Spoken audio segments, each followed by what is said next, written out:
Survivor What If? Woo! Woo! All right, hi everyone. Welcome back to Survivor What If. I am Richie. I'm here today with my two guests. I'm Ben.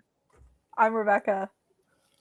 And we're here today to talk about some really fun stuff, particularly regarding the new era of Survivor. Now, as a lot of people know, the new era of Survivor essentially is seen as done, close out. And with that in mind, I've seen some people, I actually got inspired from this by listening to Once Upon an Island. And I thought it was really fun to want to do a season ranking of all 9 seasons of the new era. Now, we'll talk a little bit about our thoughts with each and every new era season.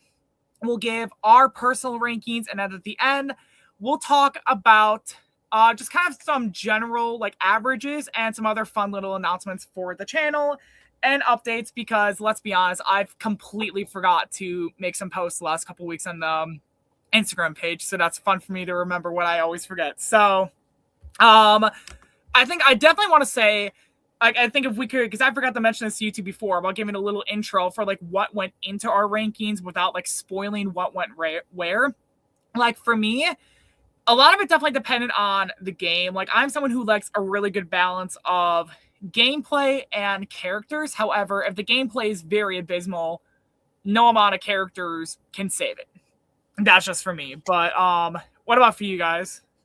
Yeah, I mean, I'll preface with I've watched every new era season. I've not rewatched any of them, so all of my rankings are based on just my initial perception watching it the first time live as it aired.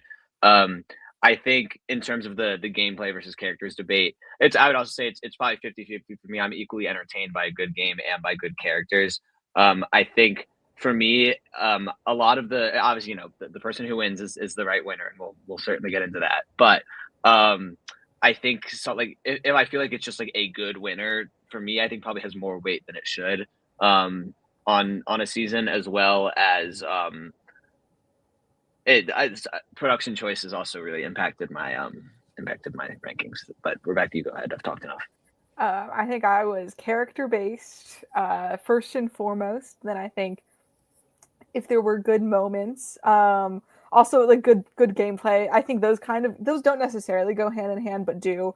As much as good gameplay is good, I also care a lot about exciting gameplay and exciting character moments. And then I think partially just nostalgia bias, how much I enjoyed the experience of watching a season live really factored into things. And then I think if there were bad production choices, that kind of took things down, but not quite as much as if I just wasn't vibing. Right. Yeah, I definitely think it's a really good basis that we all have for ranking our seasons as a whole. I'm very excited to get into this because I think we'll have a lot of very good things to say about each season, right? of course. Yeah. I don't have only negative things to say about anything. Right. Yeah, neither I do do. Shireen, I do. It's raise the hand. I've got opinions all over the board. Yeah. You I think always need a hater. Yeah. Well, actually, I can't make that joke. Actually, I don't think this guy I was about to joke about would even watch a channel. But freaking mad. Fair enough. All right, so let's start with 41. Now, with Survivor 41, I think it was a very unique season, I would say. And I think I mean, I'll give a little refresher for 41 as well. In retrospect of that, the big moments, obviously Erica's, what came off to a lot of people as a surprise win for Erica.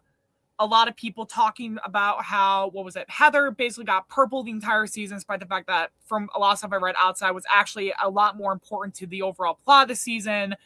You got an introduction of all the new era mechanics. You got Mergatory, Shot in the Dark, Hourglass, Journeys, and Do or Die, which I'll go into that later. But other notable characters, Shannon Ricard as Ua basically decimates. You got Xander, Deshawn, Danny.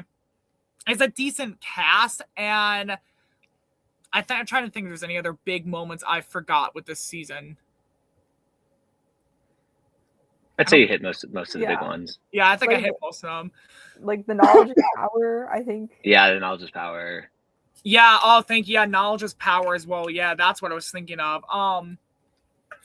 Thank you. Yeah, so the big thing for me is that I really want to like 41 because as a whole the cast is like pretty decent, and I feel like I was even thinking about this earlier today that it feels like with Survivor Borneo, it's watching a group of people who've never seen Survivor in any type of capacity before trying to navigate this game, and it borderline feels like keep the one. Right, exactly. Yeah, that's what I feel like they're trying to basically keep.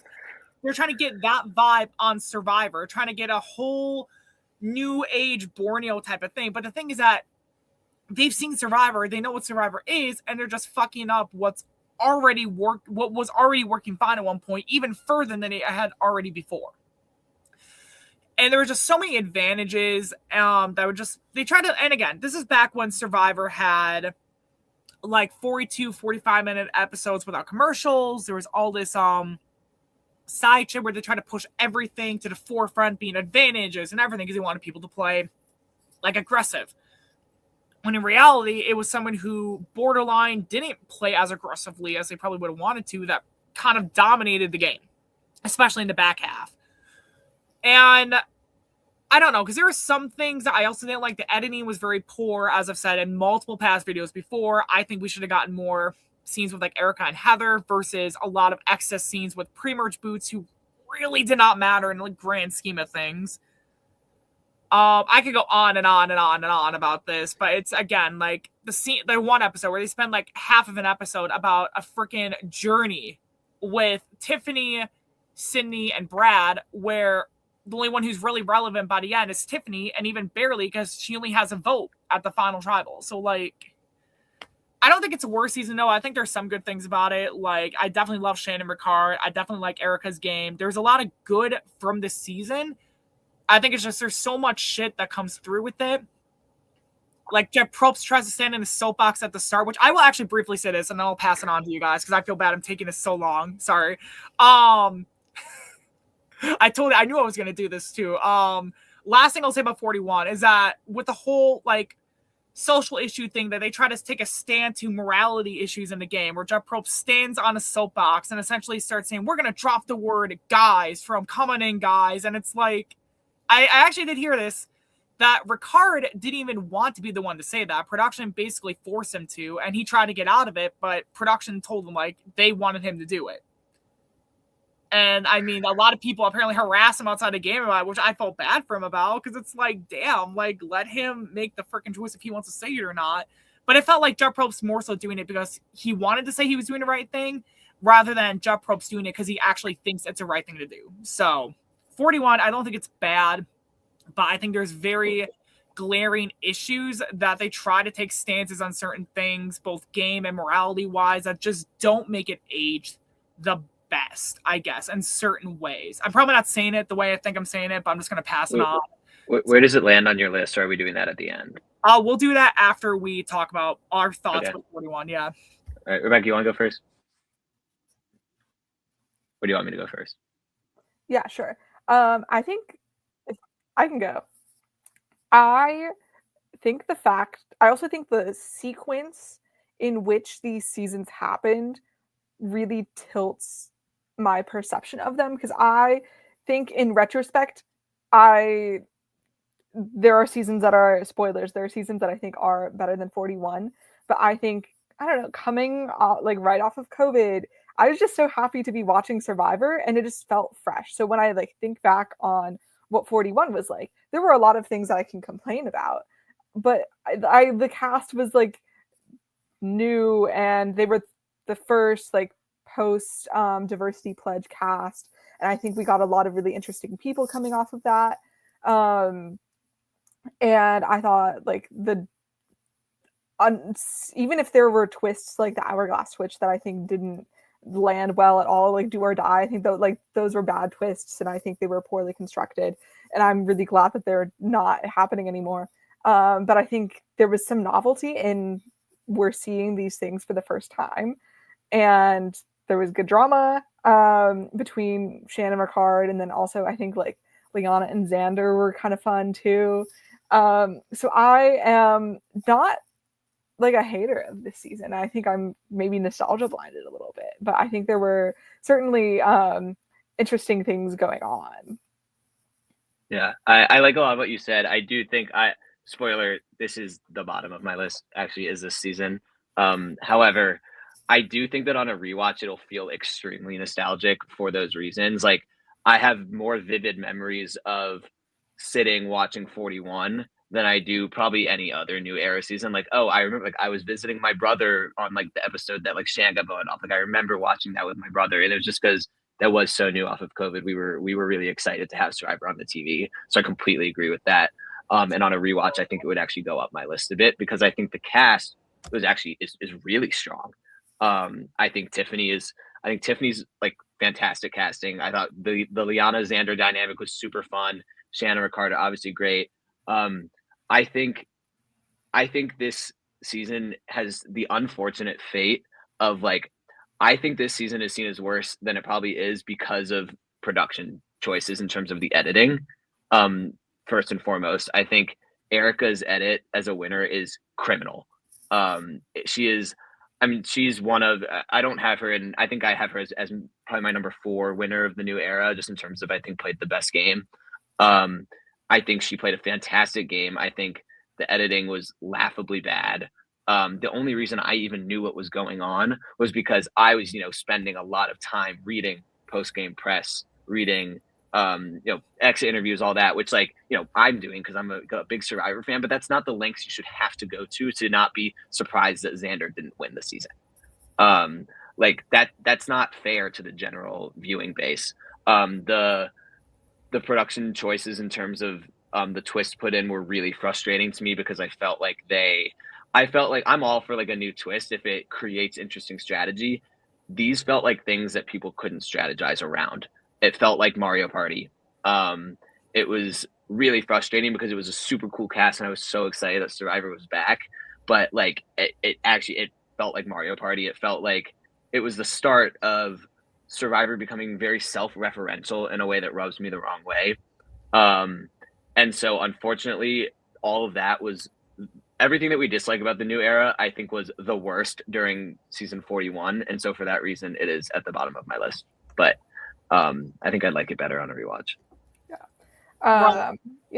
I think I will also say this kicks off as much as I think the Liana Xander knowledge is power, no, but you can have this fake moment. That was, I think, is one of my more exciting moments of the new era. But I think it also, in terms of production choices and twists, I think the way that the knowledge is power twist was constructed, as well as the way the idols were constructed, just kind of really is the start of my beef with how I think production wants that advantage to go. Like I think it was really constructed to make someone fail, and I think in the first time it was used, loved Liana, didn't want to see her fail, but it was really exciting. Right. And the way that they did the idols was they had the catchphrase that you had to say on the map. Yeah. So then everyone knew who had the idols, and then they put out an advantage that's pick someone who has an idol and play Go Fish with them. And right. Everyone knows where all the idols are. So I think I will beef with I think we'll get to it in 49. I was about to say, I'm glad. I think that's one of my long-standing new era points of contention. Yeah, I will try my best to make my points about. I agree with you completely. There's a lot of things that it's like this is actually just like a new era opinion I have, and not like this season in isolation, such as knowledge is power. But yeah, right. I agree with you. I agree. Yeah, I'm glad you guys brought some of that up too, because I actually forgot about a lot of little things like that, like the sob stories too, the nostalgia factor of it, because this season was also the first one after COVID and everything with the quarantine in 2021 after over a year of no Survivor.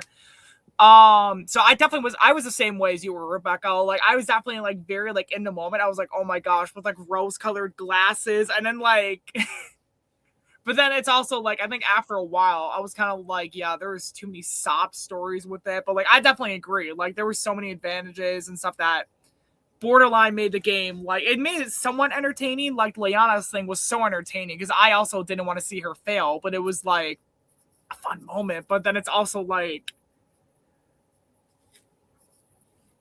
I don't know what I was saying, but it's kind of like so where did 41 land on your list, Richie? Yeah, it's a good thing. So I think you already said, Ben, that 41 is at the bottom of your list. Yep, it is at the bottom of my list. Drop the 4 and the 1 and pick up a 9 because it's in 9th place. Out of 9 New Era seasons, 41 for me was number 7. I think I put it at number 6, and I have tiers in my brain where there's like the tier that I think these are the ones that I really enjoyed. And things are kind of interchangeable within the tiers. And then I have the mediocre tier, and I decided that I wanted to split my mediocre tier into like mediocre tier 1 and mediocre tier 2. I put it at the bottom of my mediocre tier 1. Right. Makes sense. I like the tiers. That's cool. Yeah. Can I see? I'm willing to play within each of those. Can I say this as well? Had Sydney gotten further in the game, can we all agree she probably would have been Eliza 2.0? I don't know if I agree. I think Eliza has an endearing way about her energy that Sydney does not, because I think she's just mean. Yeah. So entertaining though. Corinne? Yeah. I think Corinne's a better comp. I think Corinne's absolutely a better comp. Corinne and Sydney are just they just say what they want to say. Yeah. I have decided to share incriminating Rebecca anecdote from watching the season live. Incriminating? I love the way not incriminating, just like so once upon a time, so context, I'm like so like not a flirty person like at all. And so at some point when the no can you have this fake moment happened, I was like, wait, that's kind of hot. And I live in Evanston and am approximately the same age as Xander. So I like asked my friends for advice on how to slide into his DMs. And none of my friends could give good advice because my friends are also not that good at flirting, it turns out. So then I don't even remember what I sent him, but I did, like, Xander was the first person whose DMs I slid into. Like, just did he as respond? a person. No, absolutely not. And then at some point I got embarrassed and I deleted the messages, so I can't go back and see what they were. Really? You should have screenshot it, or you could have told me you were joking. Absolutely not. All right. But I met him at Bryson Wen and RHAP, and it was cool. And he definitely did not remember me, and I was definitely not. And you're good. You're in the clear. We're chill. That is iconic, Rebecca. That is iconic. 42? Yeah. Let's go to Survivor 42. 42 is basically 41 2.0. It's kind of the same format. Yeah, that's how numbers work. Except it's basically that, I swear to God. Okay. No, okay, jokes aside, it's basically 41 part 2, where it's basically everything's borderline the same except better editing, different tribe colors. Well, two different tribe colors, but like it's basically the same. There's Marianne, who I definitely loved in the game. There's Omar, another great player. Jonathan beasting his way through challenges. The crazy Jenny tribal at the start's another big moment.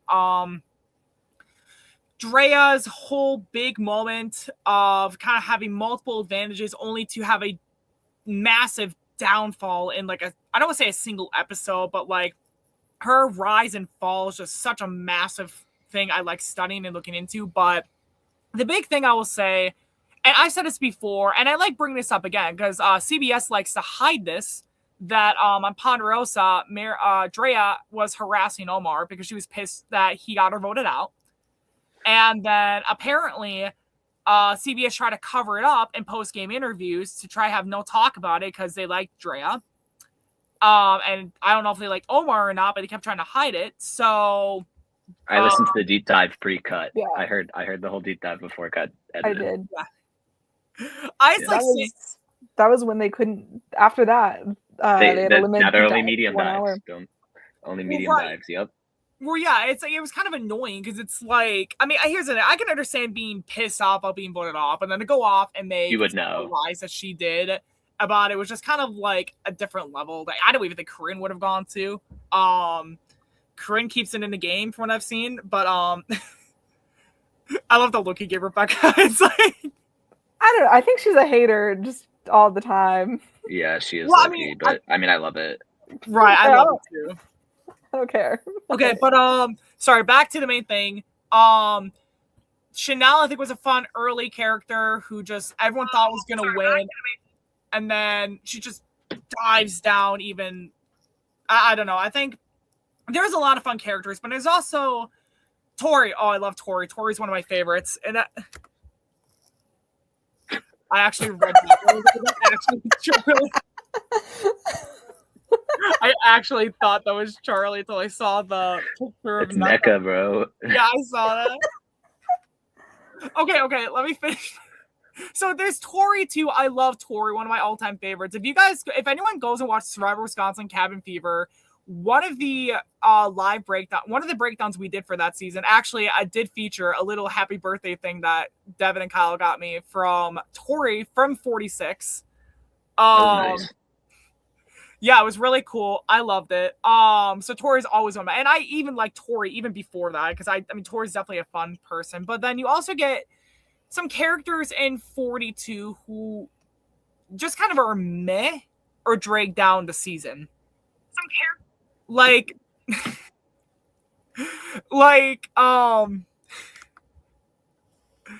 but I know it's you. I can hear the microphone on my head.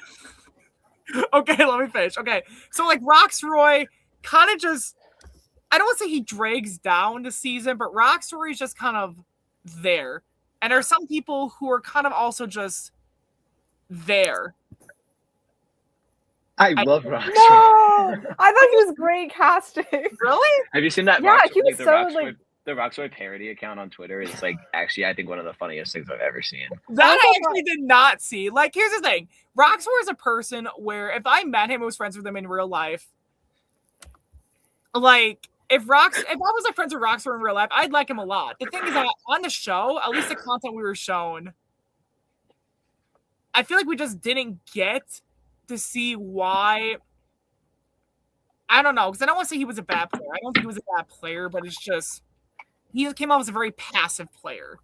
And then they got Romeo, who at first half dominated the early merge of his tribe, only for the second half of the game to borderline become irrelevant so much that he basically is just there. I don't know. And again, like I've said in other videos, there's nothing against any of these people as like people, just like as players is what I'm critiquing on. So it's really kind of difficult when you're only seeing so much of borderline the same problems as 41 as well, where you got kind of the same limited editing because you want to shove all these advantages in your face. I don't know. I'm probably going on too long at this point. I'll pass on to you both to talk a bit about it. Yeah, I could go first this time. I liked 42 a lot more than I liked 41. After the fun novelty of 41 wore off and I, came to realize everything I disliked about it, like I just articulated, I was actually very pleasantly surprised while watching 42 that even it seems like, obviously all the feedback like that came after 41, like 42 had already been filmed, like those changes weren't going to be made, but it seemed like even then there was some course correction done, like with how the Mergatory was handled in 42, telling them that the person who goes to exile is going to like have the opportunity to change something. Like even then they were starting to course correct already, which was encouraging. I really enjoyed most of the characters. Like I like Marianne a lot. I like Mike a lot. I loved Roxroy. I think the season is edited better than 41, which is not a high bar to clear, but It's edited better than 41. I think Marianne's a great winner. Um, I actually think they edited her win pretty well and accurately. Um, at least, it tells a good story of how Mike lost. Because theoretically, Mike actually like should beat Marianne without thinking about Final Tribal, in my opinion. But with Final Tribal, I mean, she wipes the floor with him. So I really like it a lot better. I was not frustrated watching 42. I was actually really happy, and it was more recent seasons have since topped it, but at the time I was like, wait, this is like really good. I like 42 a lot.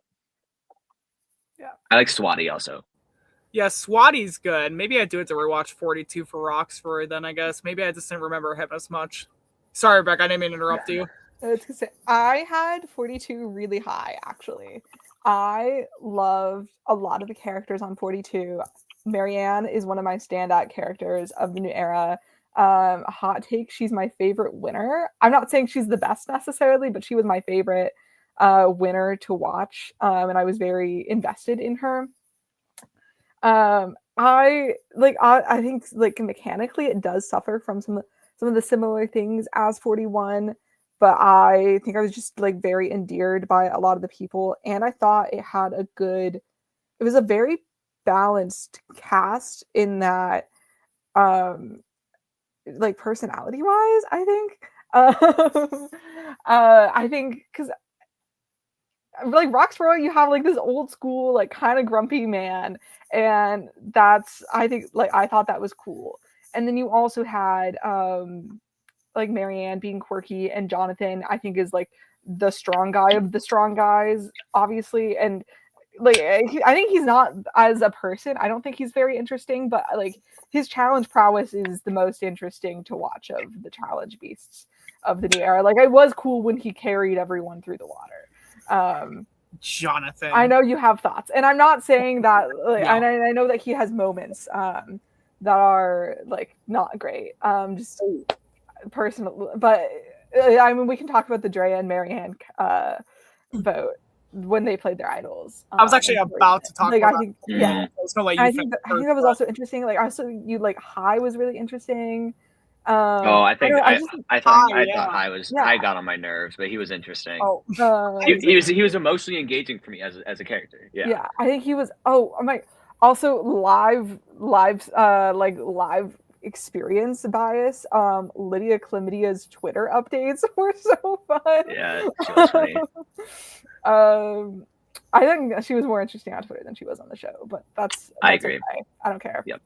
Like, she's cool. She was still interesting on Twitter. I think that's part of the live viewing experience. I actually remember at the Merge Boot episode when Lydia goes, I remember being like, I actually hope this falls on Lydia just because she's like the only person left that I'm just so not interested in, because they didn't do her well, I think, on the edit. It's not her fault. She's hilarious. Yeah. But yeah, I was hyped. I was hyped when she got voted off. Yeah. Other live reaction bias was I was taking a reality TV and legal theory class, and at the time this was airing, and every single time some of the new Survivor fans, like the casuals, were giving their opinion, they would be wrong, and then I would say my opinion, and they would yell at me for having a stupid opinion, but my predictions always ended up being correct. So I was yelled at for thinking Marianne could win, and then talked over when I tried to explain it.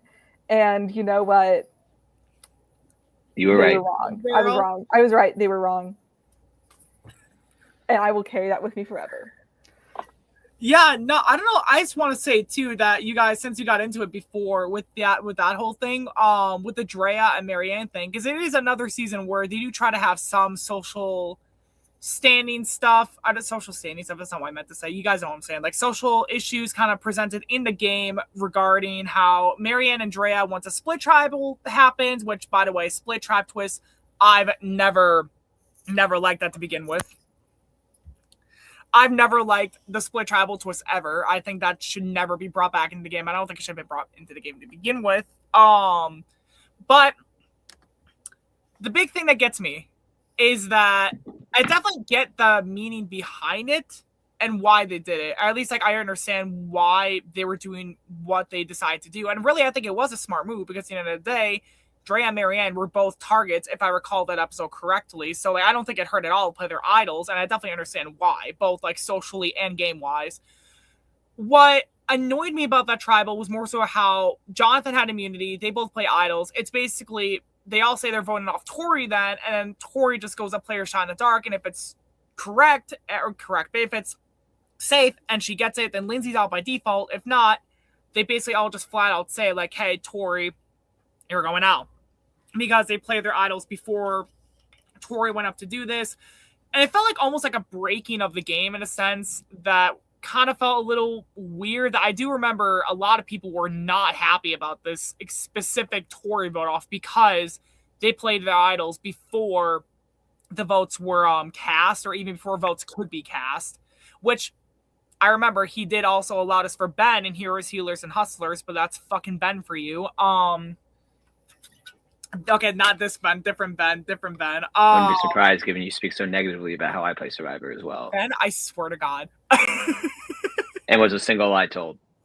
Okay, let me finish my thing, because we both know I got ADHD. But yeah, no, exactly. Like Survivor is a social experiment, and I definitely get why they did it. I just remember a lot of people were kind of talking about how Survivor was also had like rules in place where you couldn't play idols till after you voted, and every time someone tried to play one before the votes were even cast, people would get really pissed about it. I'm trying to remember. I have not rewatched 42 in a while, so my memory's a little fuzzy on it, but I do remember that was kind of the talk of the town from what I saw with it. 42, I still think was good. I love the cast as a whole, and like even social media, they were really great casts all put together. And maybe I do need to go back and rewatch it a little bit to remember some characters and stuff, because I do remember thinking Roxroy would have been a lot better, like in the old era, like old school versus new era. But to try and make sure I'm not talking too much, I'll say my ranking right now. I ranked 42 at number 6 on my list. Yeah. Can we actually go back to the Drea and Marianne votes, are the idol plays, because I have some thoughts there. Yeah. So I think that was very much motivated by like their own feelings and their own personal experience. So I don't feel like it was Survivor that was like pushing like social issues on, as well as this was also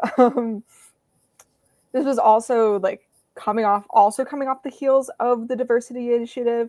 And I think that was on the forefront of the minds of the people who were playing both 41 and 42. 41, they're like everyone knows that they're the first cast that was fucked up when Jonathan called Dave aggressive. Yeah.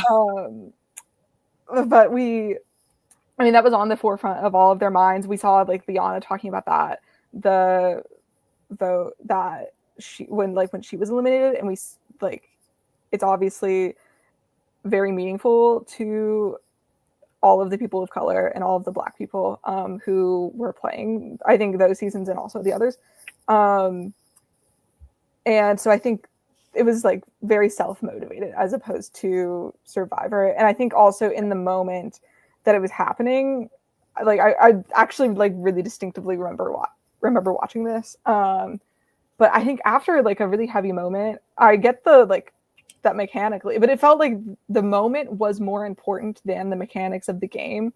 So I like personally don't really mind that they played their idols technically before the voting, and like Tori just went up and played her shot in the dark, because it felt like they were all cognizant of they were discussing something that was more important than like game mechanics. Oh yeah, no, and like all of this stuff would have happened anyway. I think it would have been silly if they had this like huge discussion and then Jeff said, actually, you can't play your idols until I say so. Yeah. Like I think that would have felt like a little corny.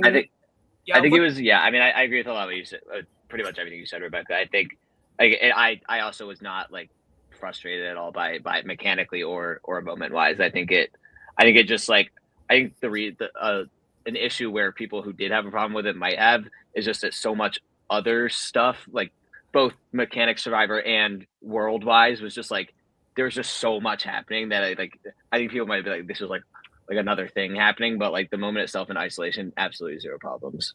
That was a lot of the frustrations that I heard at the time. That wasn't how I felt.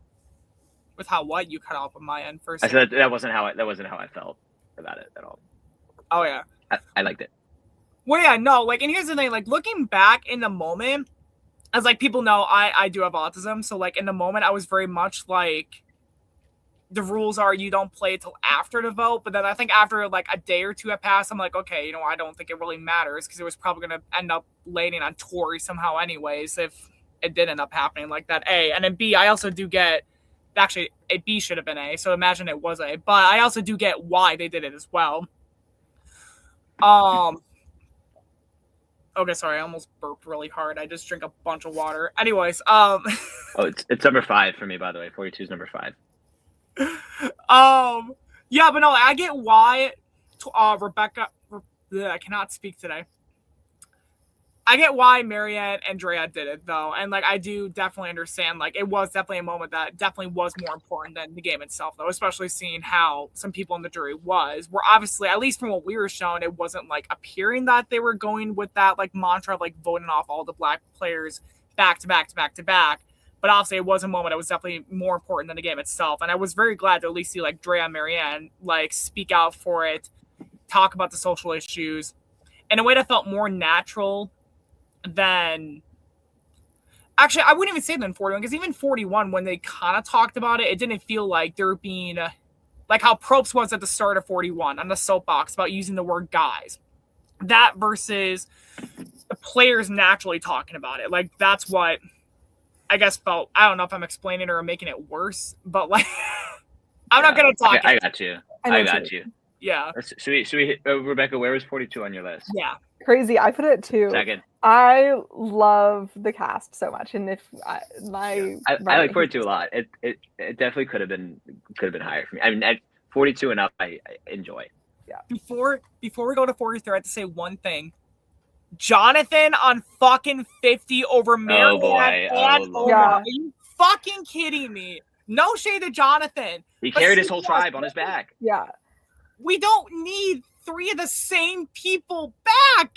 What are they going to do? I understand the vision that they're going for, and I'm not like mad at Jonathan specifically. I'm more angry about they're so heavy on like 48 and 49. Personally. I'm actually really glad Jonathan is there because I was hoping he would call someone aggressive again, so maybe that could happen.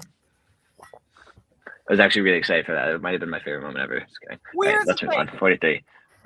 If Jonathan, if there's second chances 2, or fans versus favorites 3, or any other season, I could see an argument.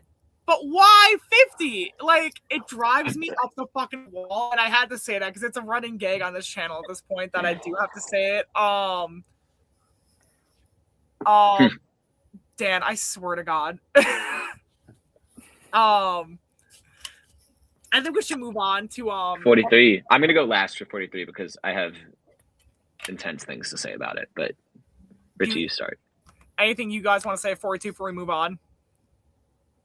No, I'm good. Okay.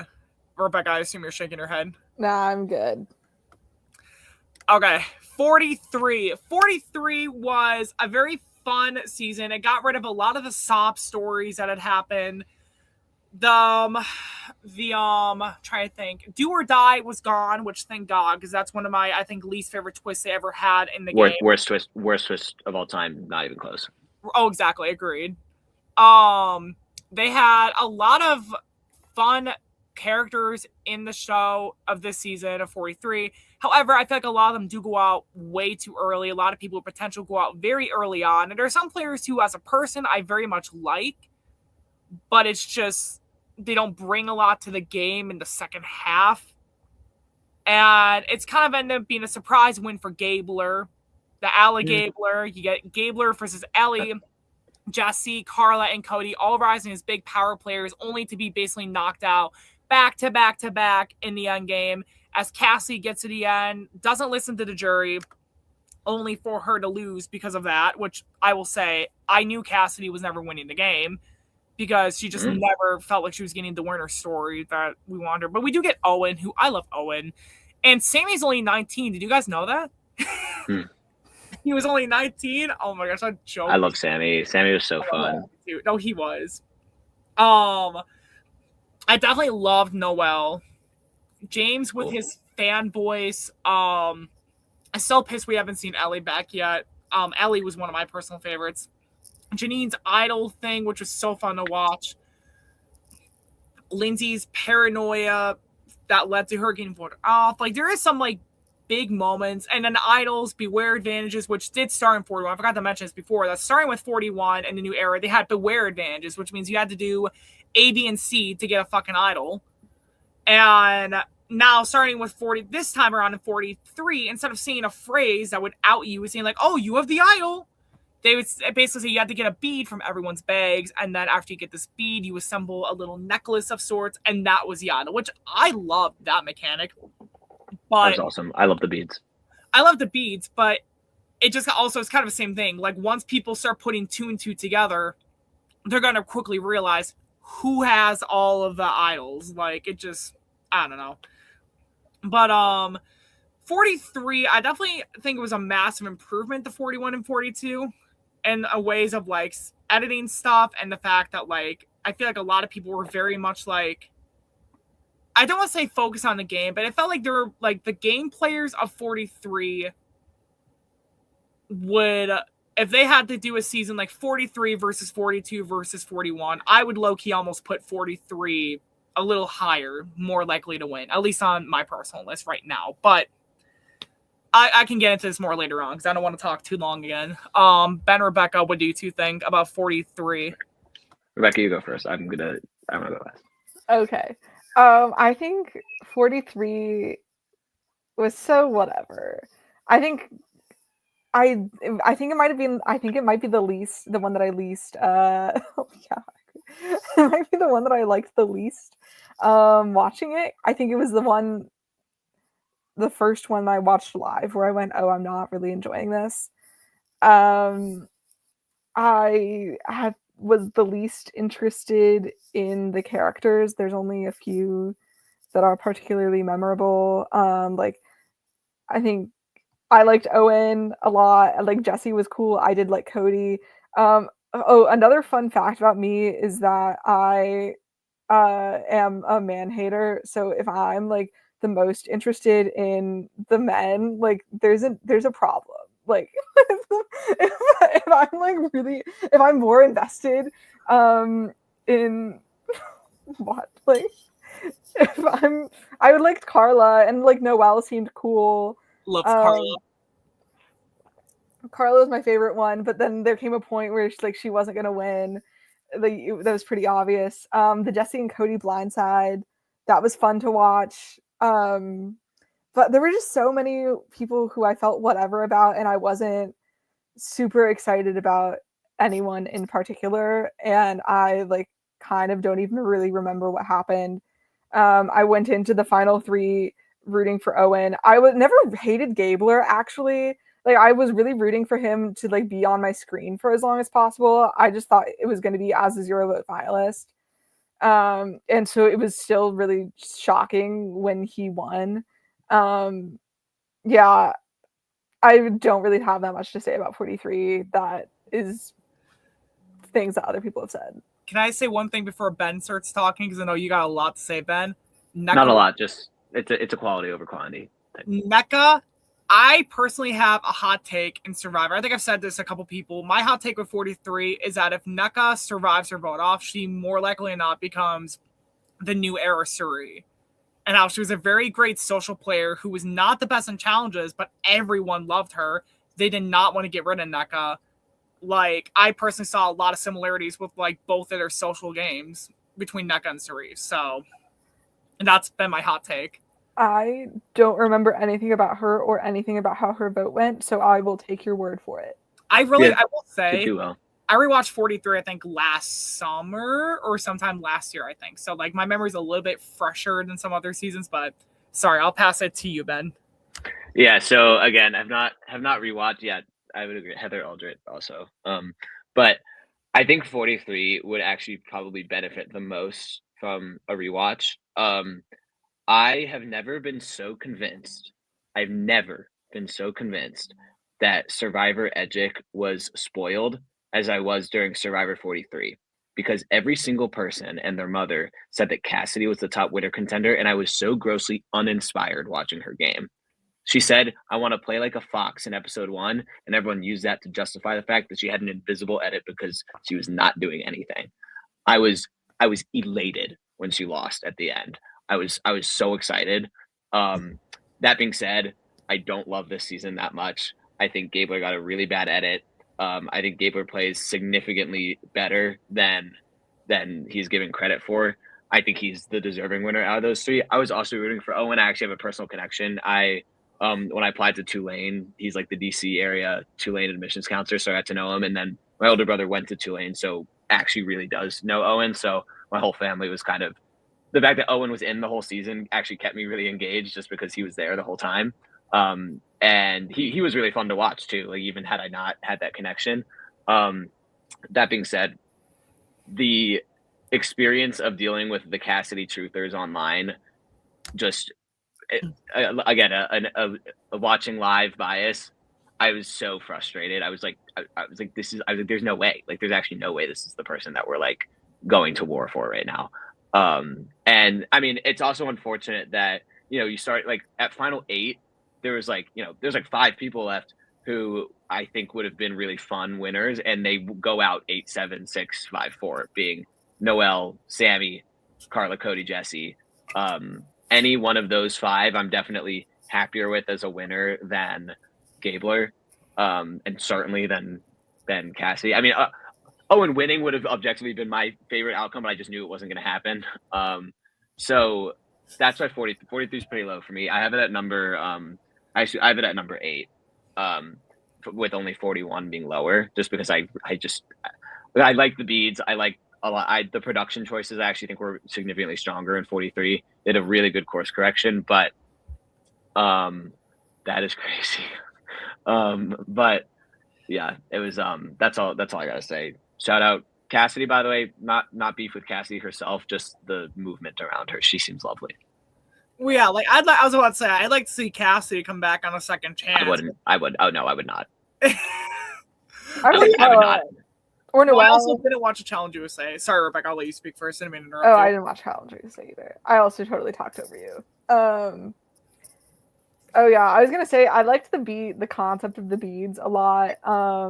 I like this. I think the side questness of it was fun, and I think they should do something like that, but have different side quests so that they each have a little activity that's not thought like I don't know. I thought it revealed something about their personalities when they had to accomplish the task. Mm-hmm. So I think some things like that, but it's not the same, so they don't just all clock each other, would be cool. Well, the thing for me too with the beats, if that was me in that situation, I would have totally outed myself with it, because I would have been like pulling out the paper, being like, "What beat do I have to get again?" Like, I would have been like, "What beat is it again? I don't remember." And the thing is that if someone goes home before they find the clue, and like before, like with all their beads, how do they get the 6th bead then if they don't find the clue before someone gets voted out? Then they'd fix it. They'd fix it. Suspend your disbelief. Yeah.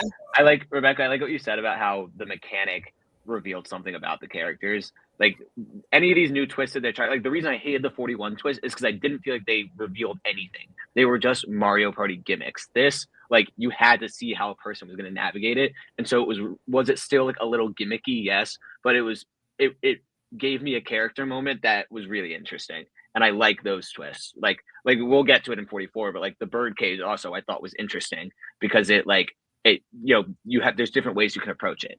Like it revealed something about Carolyn, the way that she approached it. So I think that's a really good point. Right. And before you guys go on with the last stuff for 43, I do want to mention this as well, because this is where I remember watching it in the moment. A lot of controversy came up with Survivor, as this was one of the new era seasons where, I think one of the seasons in general, where like almost every single person voted off before the merge, and the jury were almost entirely women. Or before the jury, there was only like, I think 2 men voted off before the jury, and it was kind of just like a dude fest, a dude ranch for the entire most of the rest of the season. And I mean, again, there were a lot of good players, and I think a lot of decent players in 43. But at the same time, it's also like a lot of the female players I think had a lot of potential, were very interesting. But then the edit doesn't also showcase a lot of stuff too, with what you guys were saying about Gabler and not getting the best edit. Mariah. I literally knew her name and I blanked out. Mariah getting voted off first out of nowhere, with them trying to claim it's like, oh, she's a weak link. She really wasn't, though. You watch the first challenge, she was doing really well for Baka. So, like, I don't know. That always pisses me off, because it's just kind of like, if they wanted to stick with the guys, just say stick with the guys, but don't claim it's strength when you know she's doing good. But, like, I don't know. I don't have much hate. 43 for me was number 5 on my list. I put it at 7, but that was one where I'm willing to do whatever with it. Yeah. I don't need to see it again. Yeah. I saw it. It's honestly a little better in a rewatch, but there's some parts that like are just kind of like, I don't know. Like, some parts are really good. Some parts I'm kind of like, why did they do? We need the alligator cut. Yeah. Exactly. Yeah, we need like a Snyder cut of 43. That's why I say almost like that's another running gag where I'll just say every season needs like a Snyder cut. The 41 needs one for Erica. Oh yeah, I've been seeing that for years. Yeah, and then Samoa for Natalie. Yeah. 44 for Queen Chelsea. Wait, is there anything else you got to say about 43 before we move on? Nope, got it all. No. Okay, I know I interrupted before. I want to make sure you guys had a chance before I moved 44. on. All right, 44, The Rise of Carolyn. Carolyn's such a fun character, one of my all-time probably top 10 favorite Survivor players ever. You got Jam Jam, who's also a very fun, charismatic player. You get Carson, the demon puzzle twink. You get you get Heidi, who, as a person outside the game, I love Heidi. As a player in 44, with Heidi, it's just, oh my gosh. But it's another season where a lot of the mid to late merge players were kind of there. Even though I wanted to say I liked them. Like, Franny and Danny I liked a lot. But there were even some episodes where Danny borderline felt kind of irrelevant. You don't really see a lot from Lauren for most of the season. You have pre-merge, so much fun moments. Like the freaking whole first tribal that leads to Maddie going out super fast. It's like, damn. But then at the same time, it's like, no shade to Brandon, but what does he bring to the rest of the season? You get Matthew GM going out via injury to the shoulder, which it's not a quit, but it's not a medevac. So how does he go out, Jeffrey Probst? How does he go out? What else? He by the way, I think wins that season if he doesn't go out there. 100%. Or certainly is at least a viable strategic challenger to 100%. Yeah. Yeah, when we did 44 what ifs on the Instagram page, I think that was a question of like, what do I think happens? And I don't know if Matt wins, because I still think it ends up being a Pika, but I think Matt makes it a lot further and probably drives the season up a lot more. Because the biggest problem for me with 44, kind of what we talked about in 43, where a lot of female players go out very early on. And unfortunately, it's a lot of female players who I genuinely think would have driven the game forward a lot and or would have been really good characters. Like, for specifically talking about Maddie, Claire, and Sarah, were 3 players who I definitely think would have driven the game a lot, and or at least pre-merge boots, who I definitely really liked a lot. Helen was fine. I think Helen had some potential. She made it further. But obviously, if Helen stays, then Carolyn goes, which who wants Carolyn to go? Bruce going out right off the bat, injury to the head. And then you got Matt going out at the beginning of the jury. Josh, that's who I was thinking of. Josh is a very fun character throughout the season. So funny. There's a pot. So bad at Survivor, but he's so funny. Oh, he is. I think I'm friends with him on Facebook, actually. That or Instagram or both. But no, I'm trying to remember the last thing. The birdcage. This season with Idols, the birdcage ended up having the Idols for the season was in a birdcage. It was a bay. You had to find a key for it. You unlocked it. There was a fake idol and a real idol. And if you open the bag first, you got a paper that said what the fake and real idol looked like. However, it was different for each tribe. So I think one tribe had like maybe like a special like stick, and another part of it was like a necklace or something. And then it's like they said this was real, this is not. And then the other tribe had like the necklace and the shield, and they said the necklace was fake and like the coin was not. And it was like the coin was real. I forgot what specific objects they were. I just remember one of them, I think, was a coin of sorts. But like it was essentially like the real and fake one for each tribe, which is different, which I do kind of like that. But at the same time, it borderline got spoiled right off the bat for everyone once Brandon finds it in front of his entire tribe. And then they all know, hey, like every tribe's going to have a real and a fake one, so what the fuck does it matter now? And Matthew GM's idol kind of does a better job at doing what production tried to do with fake idols, where that's a running gag for Jamie, who I foolishly thought the entire season was going to win because she had so many winner quotes of like, I forgot, there was one where it gets to the merge and she's like, everything's going the way I want it to. Bing, it's going the way I want it to. Bing, magic wand. Bing. I saw that as them dunking on her. Yeah. I was stupid back then. I was not as analytical in Survivor as I am now. So, no, 44 for me, and I'll pass off to you guys in just a second. Like 44, I really did like at first, but on a rewatch, it's just such a drag for me because like, I didn't really think of it too much into it, like reading into everything as hard as I started doing in 45. But on a rewatch of 44, I'm like, holy shit, like this was so obvious that like one of the Tika 3 was gonna win. Like they didn't even hide it that well. Like, and this was also the last season before 90-minute episodes. If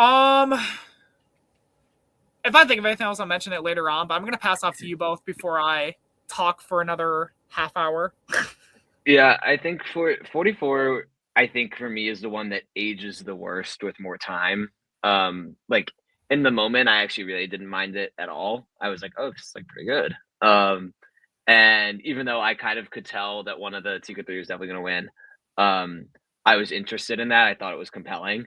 I liked kind of the debate that was going on of like, is Carolyn being seen as, as good at the game as she actually is? Like that was just really interesting to me to observe, like the way that they were choosing to edit somebody so unique like Carolyn, who clearly has some good game sense as well. That was fascinating to me. I think that it's pretty close to the bottom of my list just because other seasons I think are better. I don't really actively dislike much about it. I thought the characters were interesting enough. I just think, it's number 7 on my list. I think 6 other seasons have better characters and or better gameplay and or better mechanics, but it was fine.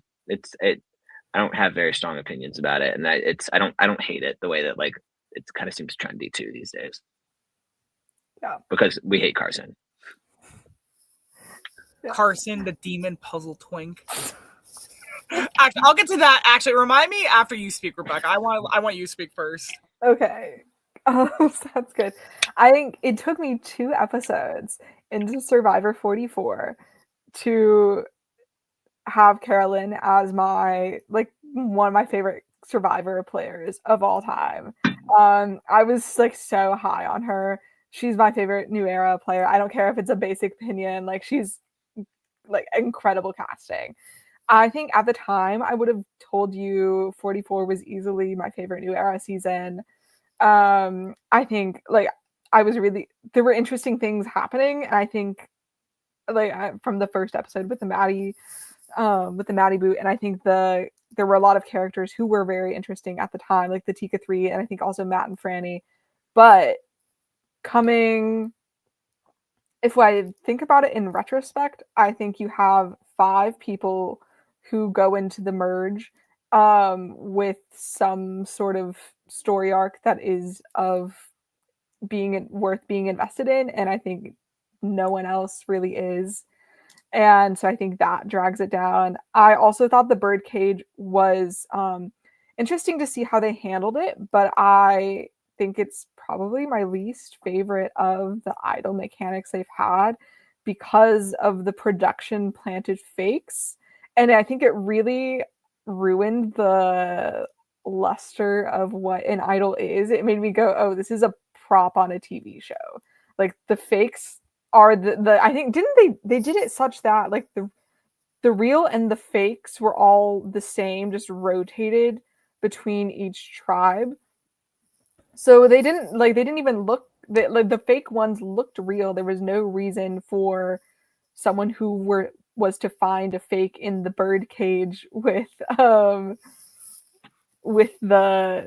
note. There's no reason for them to ever believe that was fake. So I just thought that was like production induced clowning, and I don't like it when production does things to clown on people.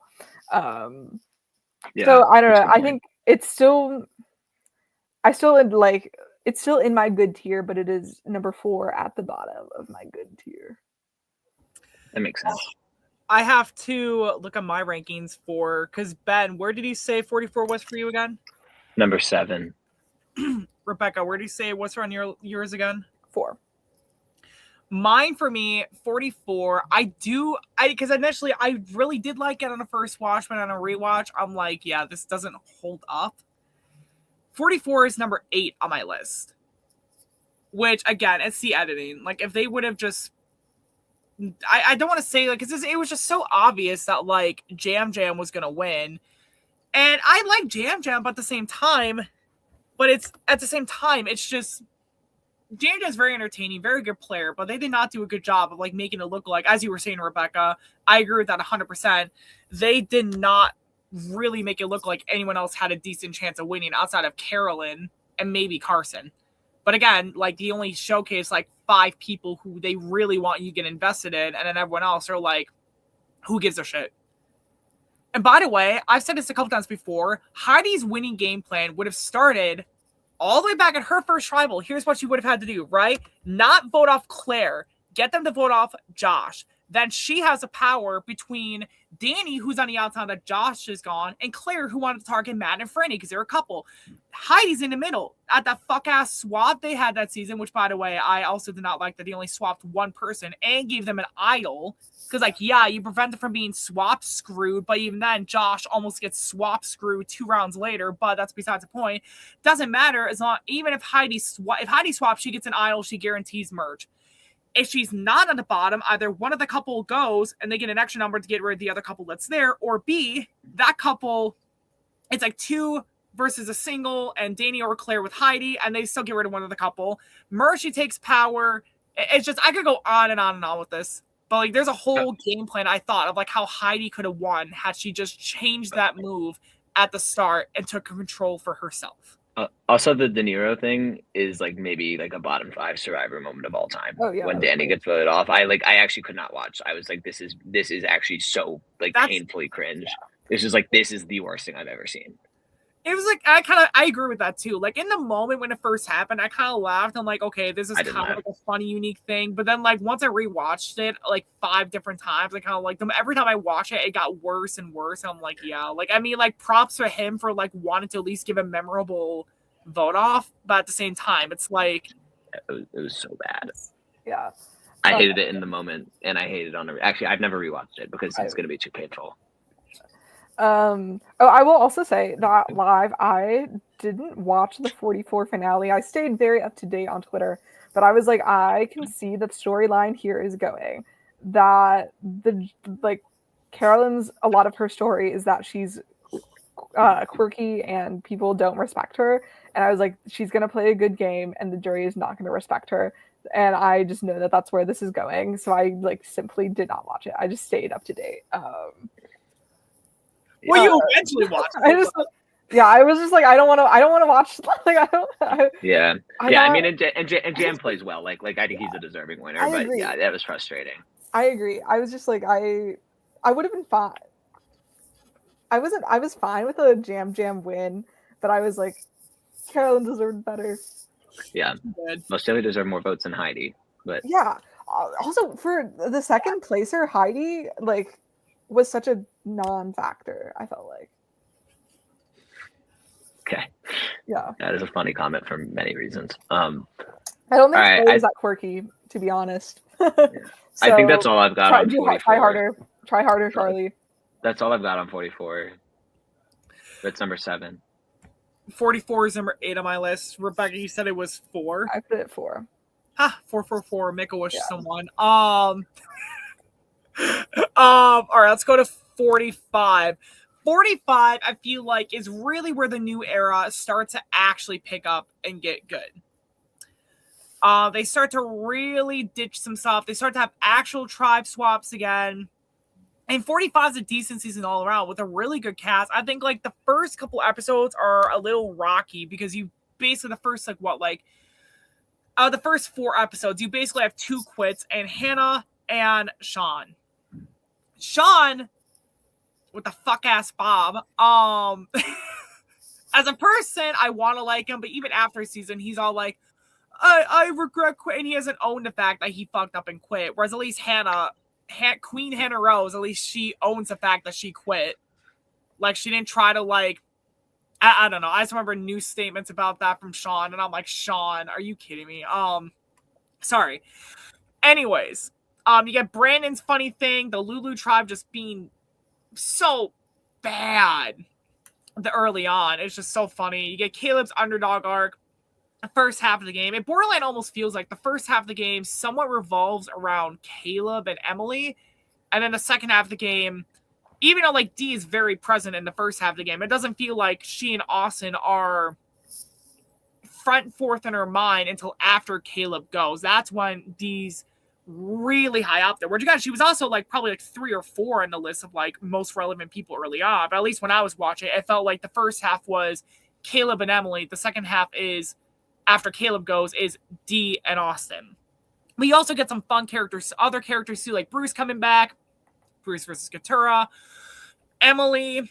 I think Sabaya was a really fun pre-merger for as long as we had her for. Kelly was a very fun player. So same thing with Kendra. I'm trying to think, there was another person I was going to talk about too. Jake. I love Jake. Jake is great. Jake and Carolyn both. I actually did give a shout out because Jake and Carolyn both played Zoom Traders yesterday at the time of recording this. And I also did Zoom Traders, so go sign up for that and look into that because Zoom Traders. I was casted, but I couldn't make it. Not for the one yesterday. You need to tell me tea later after this. Anyway. Ask Jamil. I told him. My gosh. Okay, there's so much I have to. We'll talk about later tonight. Okay, so for the sake of not going ADHD, yeah, Brando was fun. I definitely liked Brando a lot. I thought he was a fun character. And apparently he had an advantage at the swap that they took away from him when he got back to camp. So apparently people thought it was something he had to open up there, which I don't know if you guys heard that. But there was something, this was like on an actual extra interview I think he actually put out there about it. People speculate it was that he could have swapped tribes with someone after the swap. That's what people speculate because he found it in his buff when he got back to camp, and production immediately took it away from him and said, like, you can't have this. So he kind of speculated it was that. But I'm trying to remember, there was the auction coming back, but of course it's new era auction, so they had to fuck it up. And basically saying, like, you all to go in the jungle, find money, and if the person with the most money left at the end of the auction loses their vote, and they bring this whole thing where they split into trios at Final 9.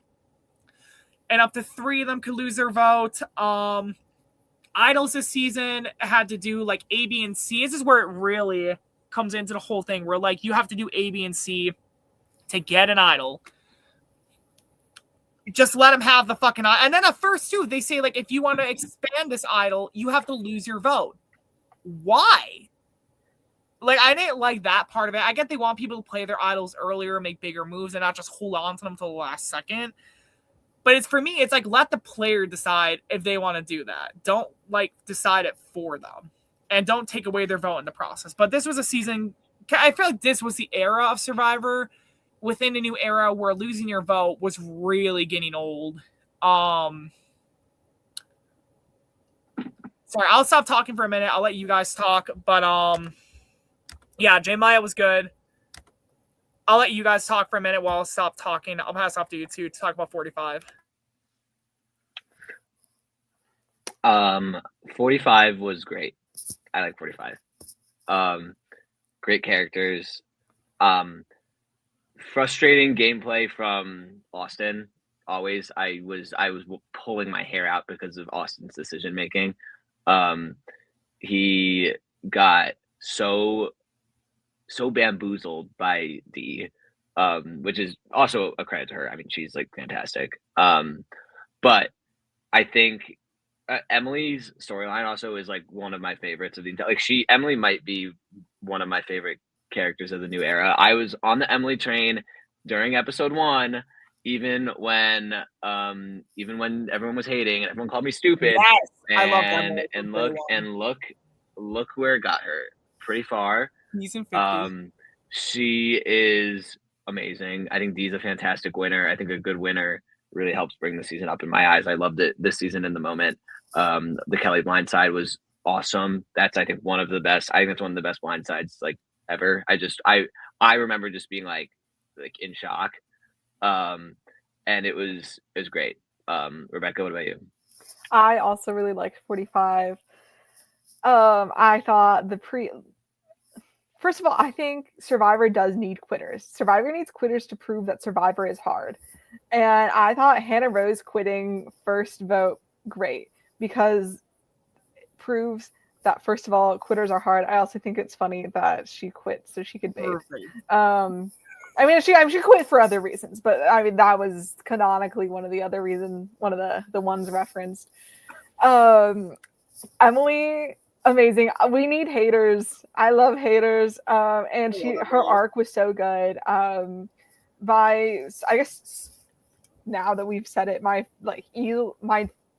think really the only new era standout characters to me are Marianne, Carolyn, and Emily. And there are others that are good within their seasons, I would say, but those are the three that I think kind of transcend their season, are like really great characters just in the sphere of Survivor to me. What else? Oh, I think it got a little less interesting once it was clear that what Dee, Austin, Drew, and Julie were going to be dominating, but I thought it was still interesting, and I think the counter movements were more interesting than like other counter movements. Like Jake was trying, like things failed because just Jake, Katurah, Bruce, couldn't get on the same page really, and I think there was still like intrigue there. Yeah, honestly, I don't know how I forgot Drew and Julie. I knew I was forgetting a couple people, but like Julie herself, like the first time I watched it, everyone was saying they thought Julie was gonna win and like pull off like a Tina Weston style win, and I didn't see it. But then I rewatched, I'm like, no, I could actually see that. Like Julie was a really good player as well. Katurah making that all-time bad move at the final, and even Julie and Dee, it was kind of a dumb move for them to not be more aggressive and going after the other one, knowing it was probably one of them. Dee winning, I do agree with both of you. Dee winning brings the season up a lot, because if had Austin won, it would have been a good season, but it just kind of feels more right that Dee won it. Being that Austin kind of made so many bad decisions during the game, and I was the same way as you were, Ben. Like I was borderline about to rip out my hair seeing a lot of Austin's decision making, and I was just like, "What the hell? Like, is he doing?" I remember watching the Kendra vote off too.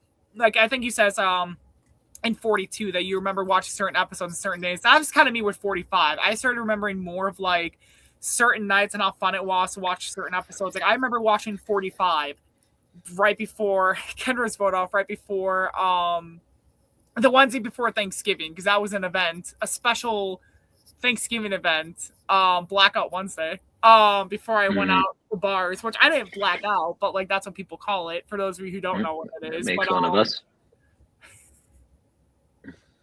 Keep going. Okay.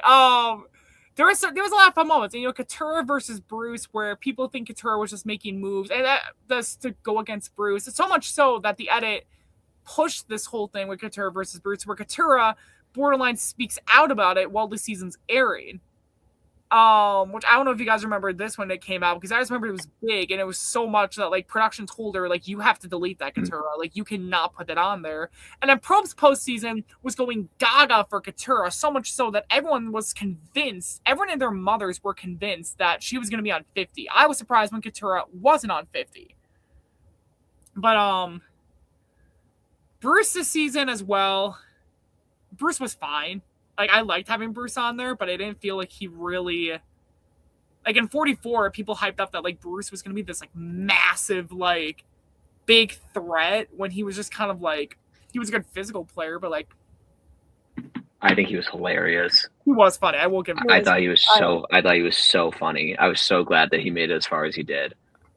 He was funny. So bad at Survivor. Like, so bad. But he was so fucking funny. Yeah.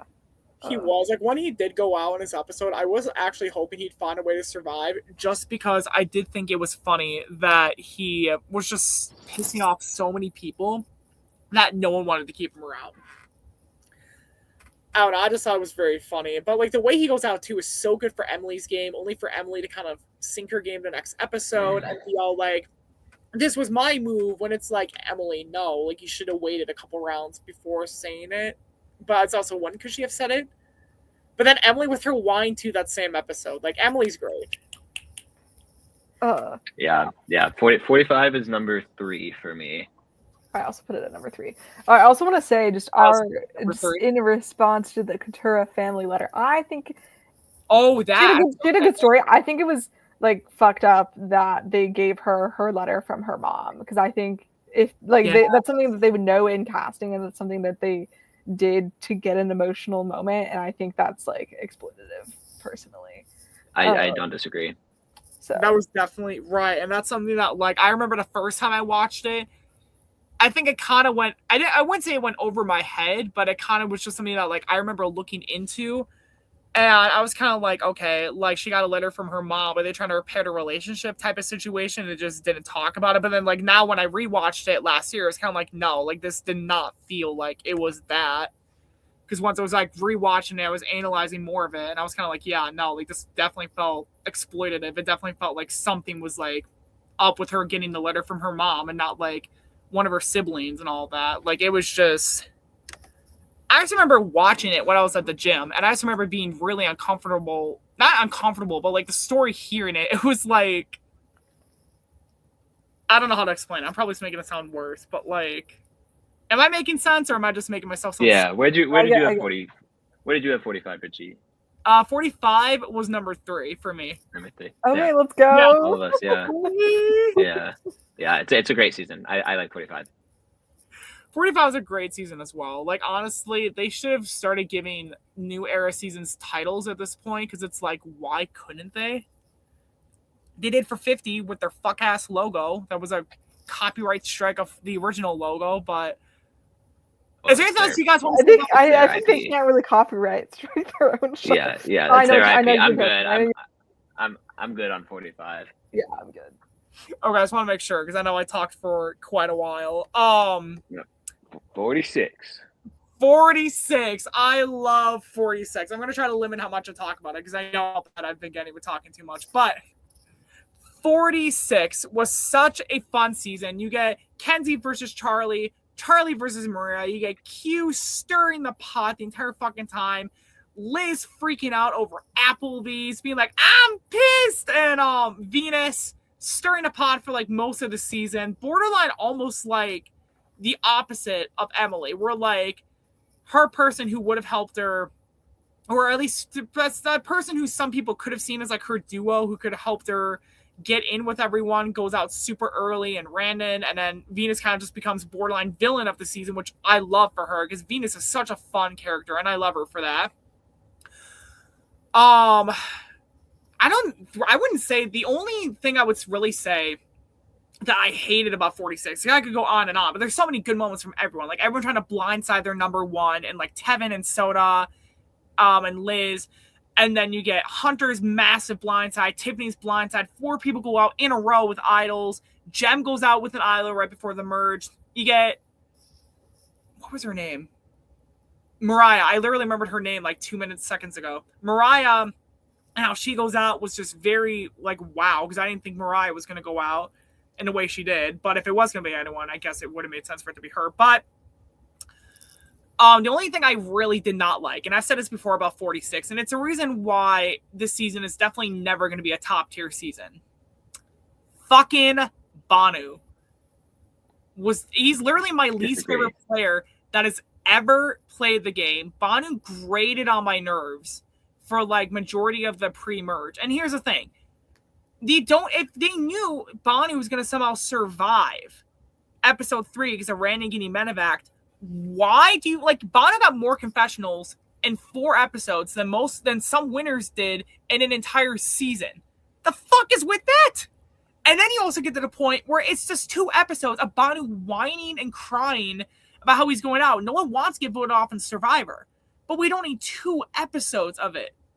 Like, and Banu should have gone home episode 2, in my opinion. Like that, Yanu, I don't know if they would have won immunity, but they certainly would have did a little better without Banu.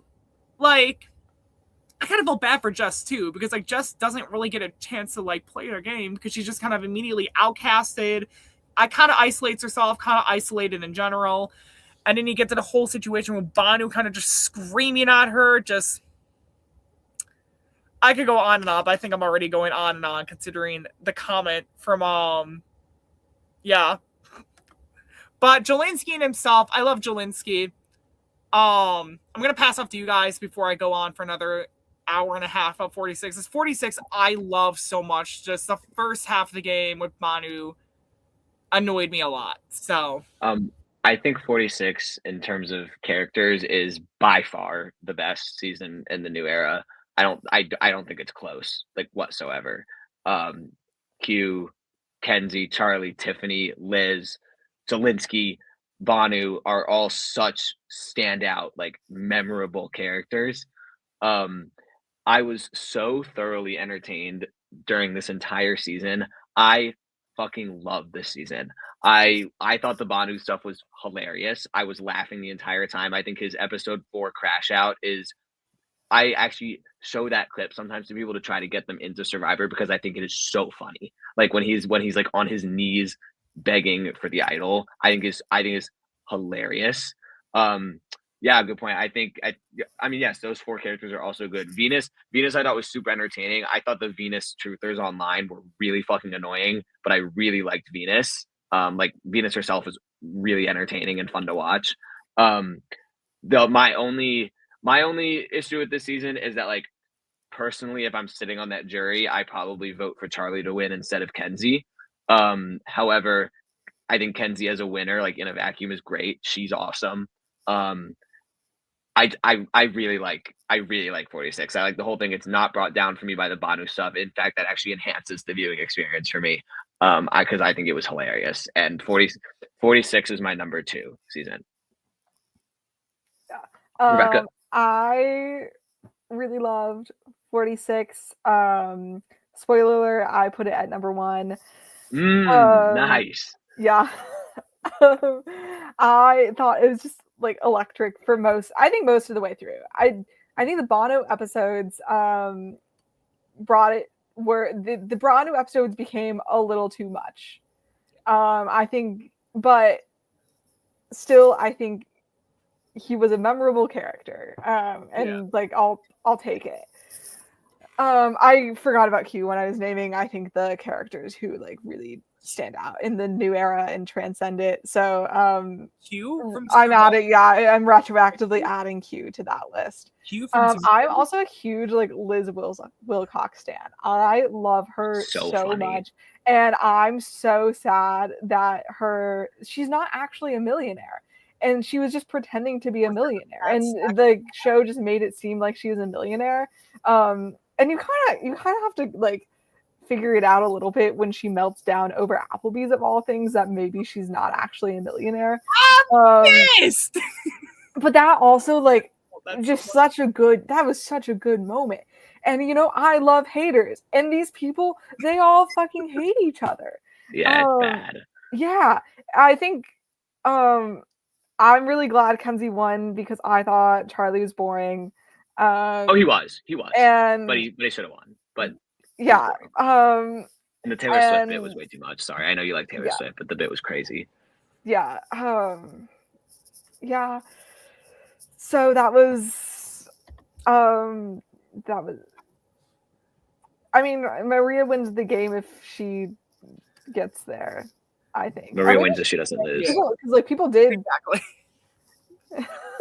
because people didn't like her.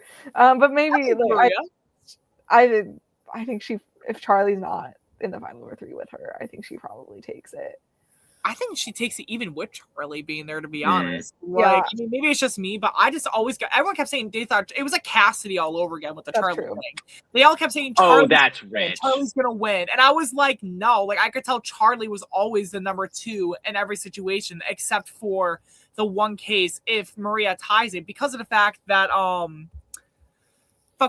literally was about to say this before, but like apparently the rumor has it that, and I think this is popularly said, I don't know if it's really like a rumor at this point because it's been confirmed true, that if Maria votes Charlie and it's 4-4 tie, Ben votes for Charlie and Charlie wins.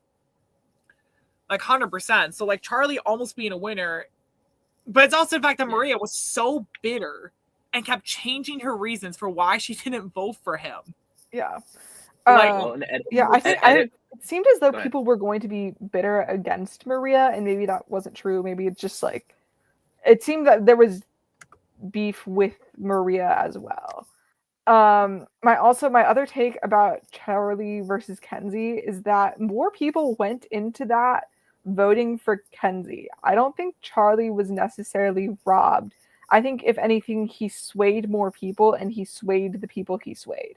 And like there are people who like Maria was bitter against him, but like that's drama. Yeah, right. That was exactly, yeah. Drama. And edit wise, I agree. I totally saw the Charlie loss coming. Edit wise, I was like I know Kenzie's going to win. And I think it's also a credit to Kenzie and recognizing you're playing a season like 46 that is just so like nasty and hater riddled. Like playing the way Kenzie did is I mean, results oriented here, but like is the optimal strategy. Right. And so you can't hate on Kenzie at all. She did exactly what she needed to do. I was saying, me personally, I like a game like Charlie's more, but I get it. Like I like Kenzie a lot. Kenzie's great. But number 2 for me is 46. I love and 46 is the first time that I tried getting high while watching Survivor, and what a great game to choose, because holy moly, it was so electric. I was like, this is like it was so peak. I was so hyped. It was so great. So 46 is very special in my heart. I know that we already have 3 people from 46 who are going to be on 50. Yeah. But if we're going to like just really continue stacking it, they could have put 5 people from 46 on, and it would have worked. Yeah, I agree. 46 was a great cast in my opinion. Banu, I think, was fine until he started going on his 5 stages of grief. Although I like the way they kind of edited it with how it literally was 5 stages of grief, except just it drug on too long for me. If it was like his boot episode, fine. But the fact it was a 2-episode arc, it's like, no, this is not part 1. Like once it was clear he was going, I was just like enjoying the downfall. Yeah. Well, and here's the thing for Charlie's thing too, with him being the first, or not first, with Charlie being, well, technically the first non-winner of 46. First non. Okay, fuck it. That's what I'm gonna say. Thank you. I could not think of my words. Being the first runner-up of the season, and the way it happened, like most seasons, Charlie probably would have just been forgotten after a time. But the fact that it happened in such a big, chaotic way that it did, almost brings up his legacy in my mind. Because it brings up with how bitter some jurors were. I've actually heard a different story with what you were saying before, Rebecca, with how he said like he got extra votes. I initially heard that apparently I did hear that apparently Charlie and Kenzie both walked in with several people confirmed to vote for them, and that apparently they both like their performances were either like better or worse for some people until apparently like some people decided that they were going to switch their votes to the other one. So, I mean, I assume you would probably know more than I do just because it's like, I'm chaotic. and I live under a rock. But like, I wasn't really following. Yeah. I remember them at the like freaking after show thing. They did their like raise your hand for if you were coming into this voting for Charlie versus Kenzie. And I think Kenzie had more people who went into it voting for her, but I don't remember exactly. But I remember coming out of the reunion going, okay, like Charlie swayed votes. He wasn't robbed. Like, he convinced people to vote for him. And he just hit his cap. No, I believe that. Yeah, I was probably thinking of a different season than where that happened because I thought it was 46, but it possibly was a different season. So, but with 46, like Liz with her fat stacks of cash complaining about how she can't get a man and then getting angry over cheeseburgers. Like, I quote that so much where I will look at Alex and I'll point at a burger and I'll be like, I'm pissed. And like, you know what I say when I look at Alex? Finally, it's season 46. Oh my gosh. I love Alex. 47? Oh yeah, 46 was number 1 for me in my rankings, by the way. Yeah, it was number 2 for me. There's something else I was going to say about 46 that I honestly forgot. Oh, okay. Mm-hmm. I met Liz at RHAP Live, and she was so nice. I also met one of her longtime friends, and he was also very nice. Nice. So cool. Oh yeah, Liz and Mariah both basically like having that talk. There was, I remember one conspiracy theory I heard that people thought they were related. Because they because they look like similar. That like apparently a conspiracy theory was going on Twitter where they're like, are they related? Are they about to do like the twin relation twist? Like they're related? It was something like people tried to claim they're doing the twin twist on Survivor, and I'm like, they were not. Like no way. It was just the funniest shit when people said that. 46 was a very good season though. Same idle mechanics. Some say Borderline was almost like 45 part 2, but with a more explosive, like emotional cast, which I think in some ways made it better. So, yeah, the game. No, that's that. I said you said it perfectly. Anything you two want to say to close out 45 before we move on to 46? I mean 46 on to 47. Yeah, thank you. Yep, I'm ready. I'm ready for 47. All right, so 47, you got all sorts of fun characters. You got Operation Italy. You got Andy's crash out at the beginning because they won't cheer for me when I open up a coconut. You got Asia versus Rome, Rome versus Soul, Rome versus everyone. I loved Rome. I thought he was hilarious in the game, actually. But you get Sue versus Kyle. You get the underdogs versus the top dogs, which ends up becoming the Operation Italy group. You get Rachel winning the game after being the first person in 12 seasons to tie the record for most challenges won by a woman. You get Sam, who comes very close, very good performance. You got Sue, who arguably is the most similar to Romeo that we had seen in a while. Someone who plays a very great dominant game early on and then just kind of decreases in like power throughout the game. Try to remember some other. You got Teeny, who's angry at Sam because I kind of saw as like Sam embodies a lot of what she wanted to be like in her life and their life. Actually, did Teeny go by her at the time of filming, or was it them? I think at the time. I think yes, at the time of filming, but now I believe he. Right? It's definitely he. Potentially they as well. I don't know anymore.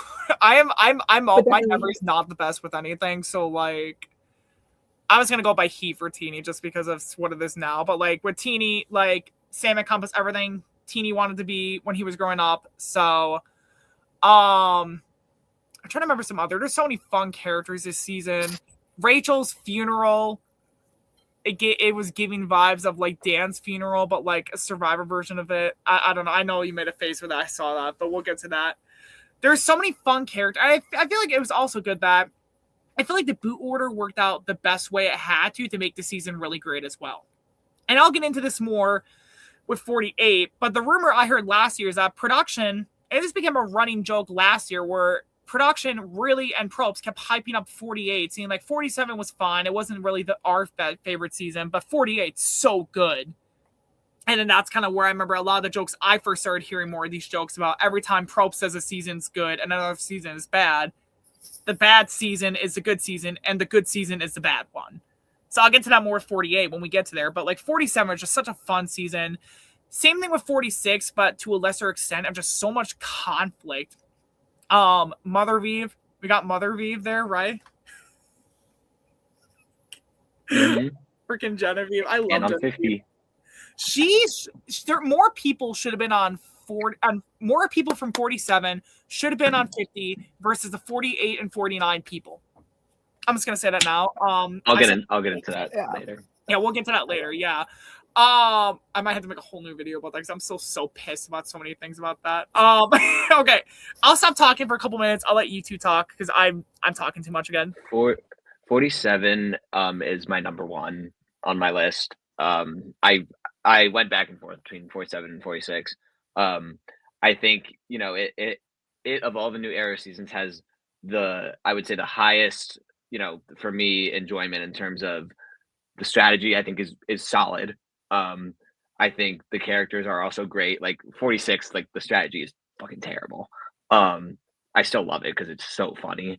But like 47 is equally strategic, equally like good characters that I cared about a lot. I found myself cheering for almost everybody there. Like I was not really going to be upset regardless of the outcome. I love Rachel as a winner. My only issue with Rachel as a winner is it's actually something I talked about back in 41, 43, Rebecca, when you made the point about how the beads revealed something about the character that gimmick did. I felt like what happened with Rachel in that season with not a knock on Rachel at all, that the idol was in her fries and that she was gifted an advantage by Soul. But both of those mechanics, neither of those mechanics to me really demonstrated anything about Rachel as to me it felt like it was random chance and it worked out well in her favor and she did everything right with it. So it's not a knock on her, it's more a knock on the production choice to have those twists the way that they are. It makes Rachel's win a bit less satisfying for me than I wish it felt, because I think she's great and I think she played really well, but those twists feel gimmicky and like luck based to me. That being said, I think Rachel is awesome. I think she's really good at the game. The season is great. Like I love that Sam's final tribal actually made it interesting, because I think he wiped the floor with her at final tribal. If I'm being honest, in my opinion, I know Charlie Davis 46 in the chat is going to call me a woman hater. I personally actually think Sam should have won the season over Rachel, given that he wiped the floor with her at final tribal. He blindsided her on the Annika vote, blindsided her on Operation Italy, and what I said about how I feel about the twist that saved Rachel.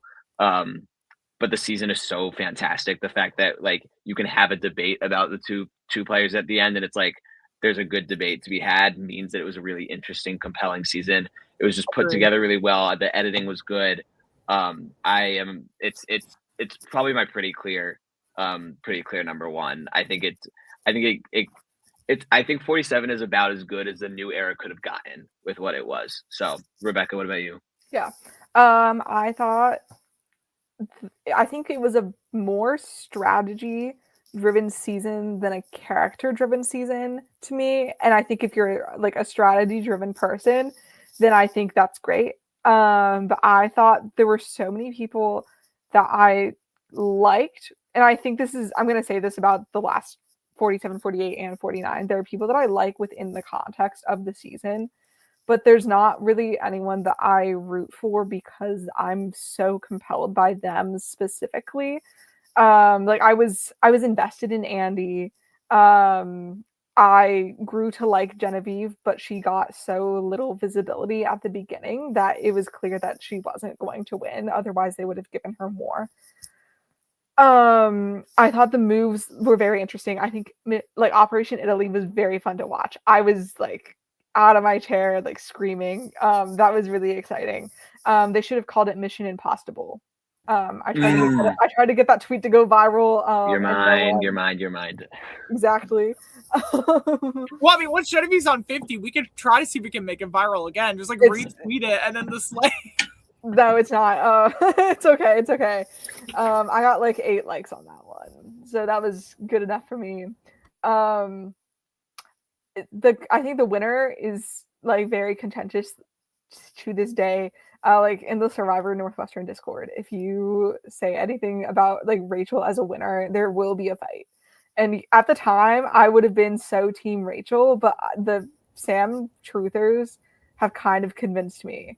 Um, Oh, also, what I want to say about Rachel's luck is that I think the the Saul advantage, I think it's canceled out by the fact that they did their swap immediately post like merging, and Oh, she the got screwed in that she was the tribe. only. If she was like a 4-1 with the blue to Blue her. tribe. Right. Uh, Right. I think she was going to get swap screwed and then got advantage saved, so that kind of cancels things out to me.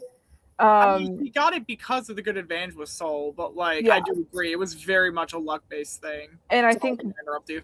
and I know I was gonna say, I think the advantage also like she was so clearly the person to give the advantage because of the way the tribe division shook out. So if she like it had gone a different, I don't think it was a necessarily. I actually think the concept of doing some sort of swap and then having a safety without power that you give someone on the other side, I think that's kind of interesting. I think it just got like the way that the distribution happened made it like really obvious and really luck based.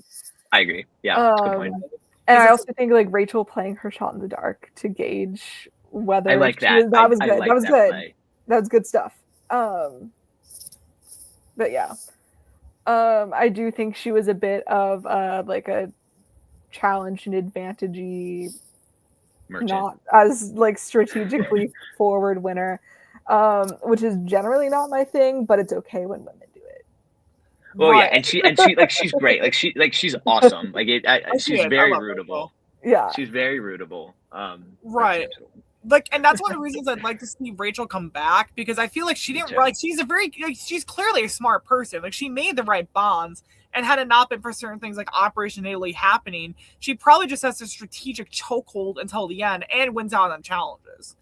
Granted, she does have a lot of luck on her side, but we very clearly saw her throughout the game create these social bonds where even Soul, she makes such a good bond with Soul that he basically gives her that advantage, partially because he wants to make sure she's safe, partially because everyone wanted to see Blue break up, because between TK's glorious exit, episode 2, to the final 12, they didn't have to get rid of one single person, whereas Lava was almost decimated, and fucking Yellow Tribe, whatever their name was, got him. TK Vote Off, by the way, is like some of the best tribal council music ever. Is TK Vote Off. That's so niche, but like I love that music. I'll have to go back. Freaking TK. Yeah, I could do a list with you at some point of my favorite like tribal. I like remember specific tribal council musics. Literally, with the entire season was just, it felt perfect. But I do agree with Genevieve, what you said, Rebecca. I agree 100% with that. Like, Genevieve should have got more content early on, because I remember even like watching it and hearing other people as it was airing, people were immediately like, oh, there's no way Genevieve can win now because she's like getting completely ignored, and like 99% of winners do not get ignored for like that many episodes in a row or get very little content. And it's like, with how she's on 50 now, it's like you couldn't have given her like at least one more for each episode in that start. Like, I don't know. I don't get their process for confessionals. Like, if you have the content, show it. That's how I always say it. So, but 47 47 is so great. 47 is great. Number Rebecca, one. do you think 47 is great?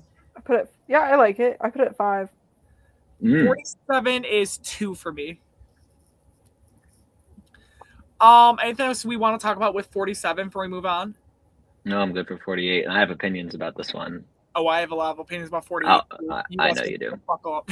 Rebecca, do you have anything else about 47 before we move on? Nah. Okay. Welcome to Richie's Rant Times, where you get to hear Richie rant about stuff he hates. Survivor 48. And keep in mind, when we did our season rankings video, me and Alex, months ago, for all the seasons, 48 had just aired. I was like, maybe my opinions will change over time. If anything, it got even. What did that say, Ben? Says I don't hate 48. Oh, you don't have. I thought you don't have 48. And I'm like, what? I don't hate 48.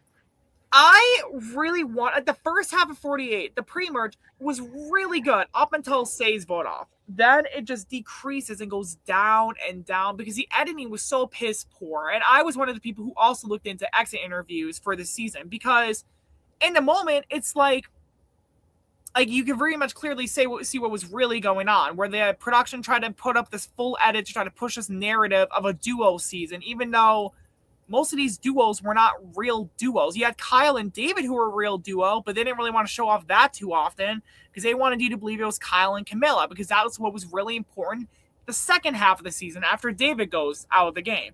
They wanted to show off this Thomas and Shaheen duo, even though Thomas is taken out like very early on.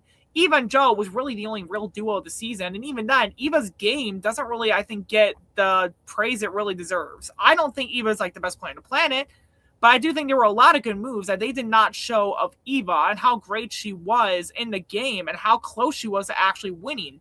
I think there was a lot of stuff we missed out with Star as well that puts it down so much on my list as well. Because Star versus Eva would have been such a great rivalry for the season that we really needed to see. Where apparently from what I read up on exit interviews is that apparently Star very quickly threw out Eva's name. I think like it was kind of like what we did see, except to an even bigger extent, where she was going even more aggressively for Eva. And I forget if I do forget if it was right before or right after what we saw in episode 2, where Eva was all like, I think we should sell out Star because she's the weaker one, which again, on Eva's part, like do not say something like that loud, but Star versus Eva would have been such a fun rivalry for the season, and both would have been so enjoyable to watch. But no, instead we just don't get anything of Star, which kind of makes Eva going at her a question mark. Isn't like why is she going after Star? And then it kind of makes it more questionable about why did Star give Eva the idol then? Like, I mean, it kind of was like I thought I heard it was like a back and forth, but like they didn't hate each other, but they were borderline rivals. And it just made so much not make sense. You got Say and Cedric. Which Cedric, being just somehow voting against all 5 of his tri-mates in 3 episodes. How?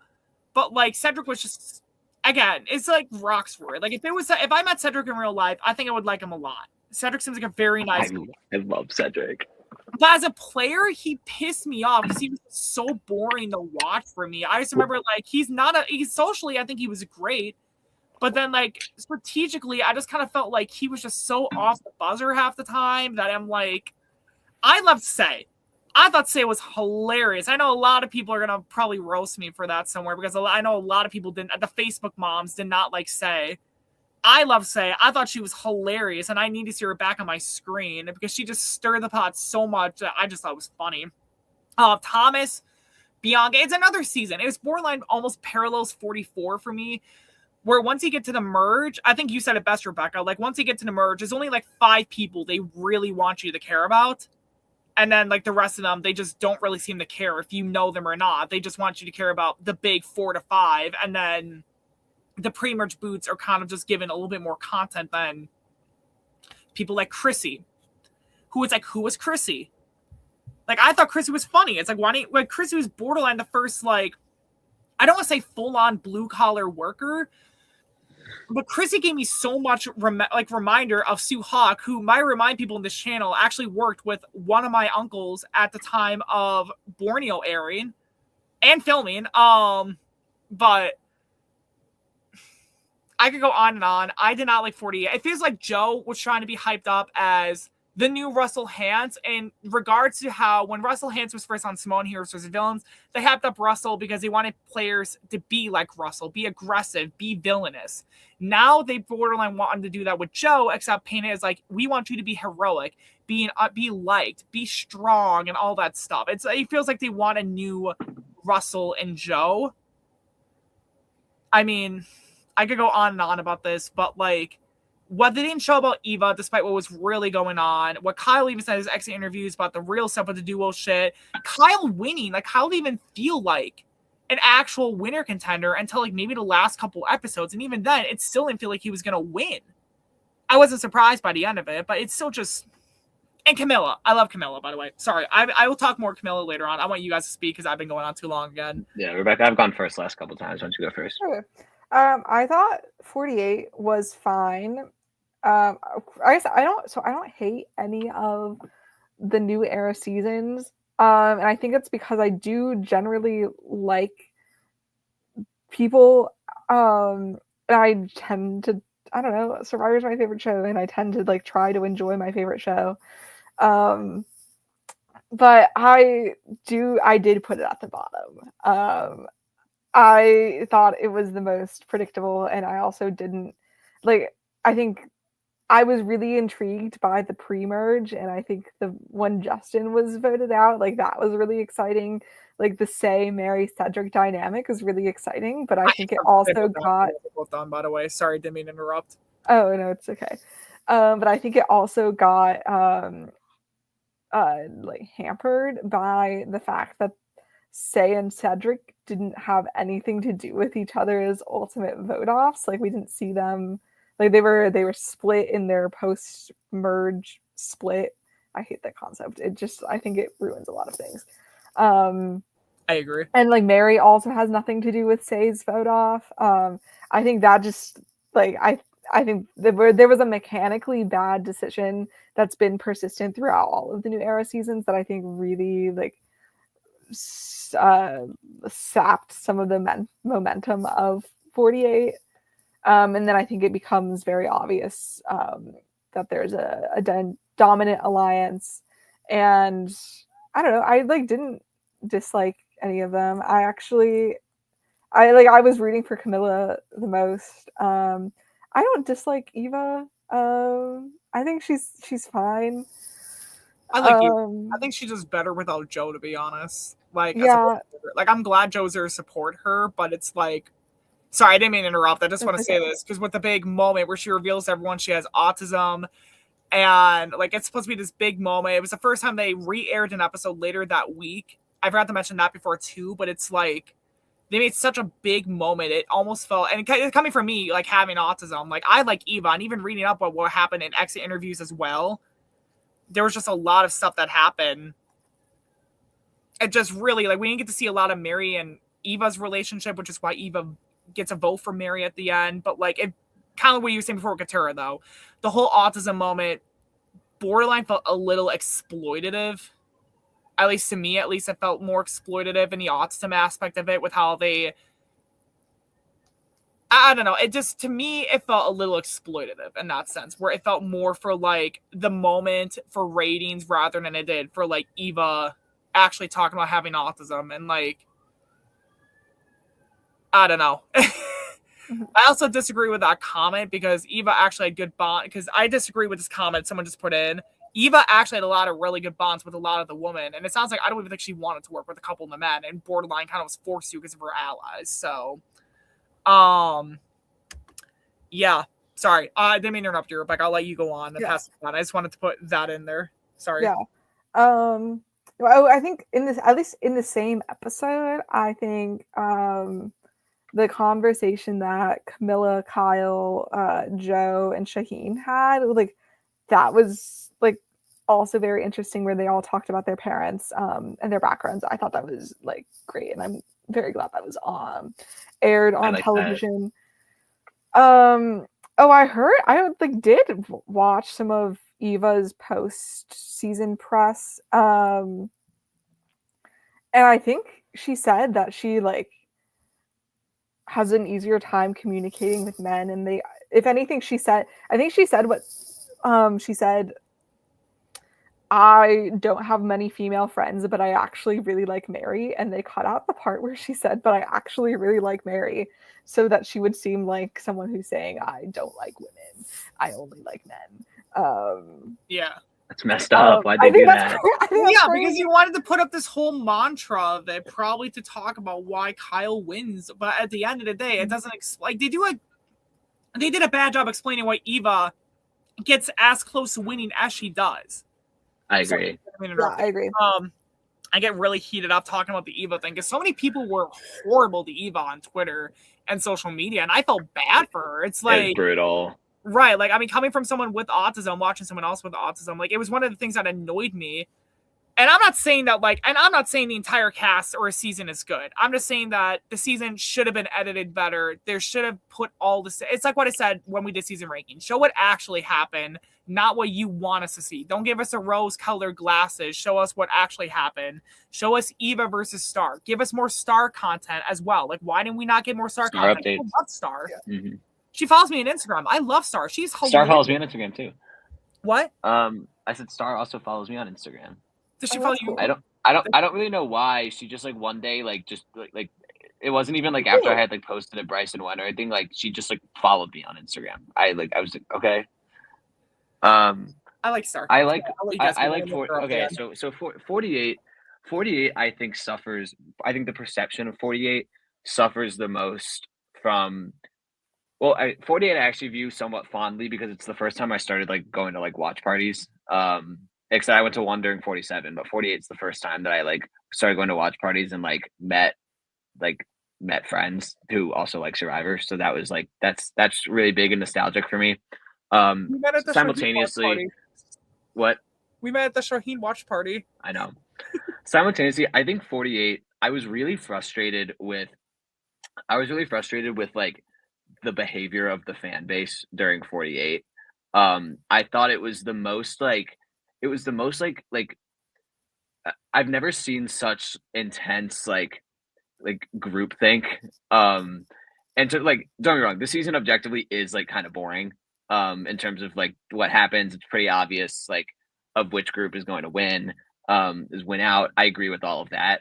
To me, I actually felt like it was somewhat refreshing because the gameplay, the boring gameplay actually felt very refreshing to me in that it was like just an old school style gameplay. And we've gotten so used to the, especially off the heels of 47, we've gotten so used to that like, this is just, it was really slow, but I didn't mind it. I think I agree that I don't think the editing is fantastic. I actually think Kyle's game is underrated. I think Kyle's the best winner of the new era, in my opinion.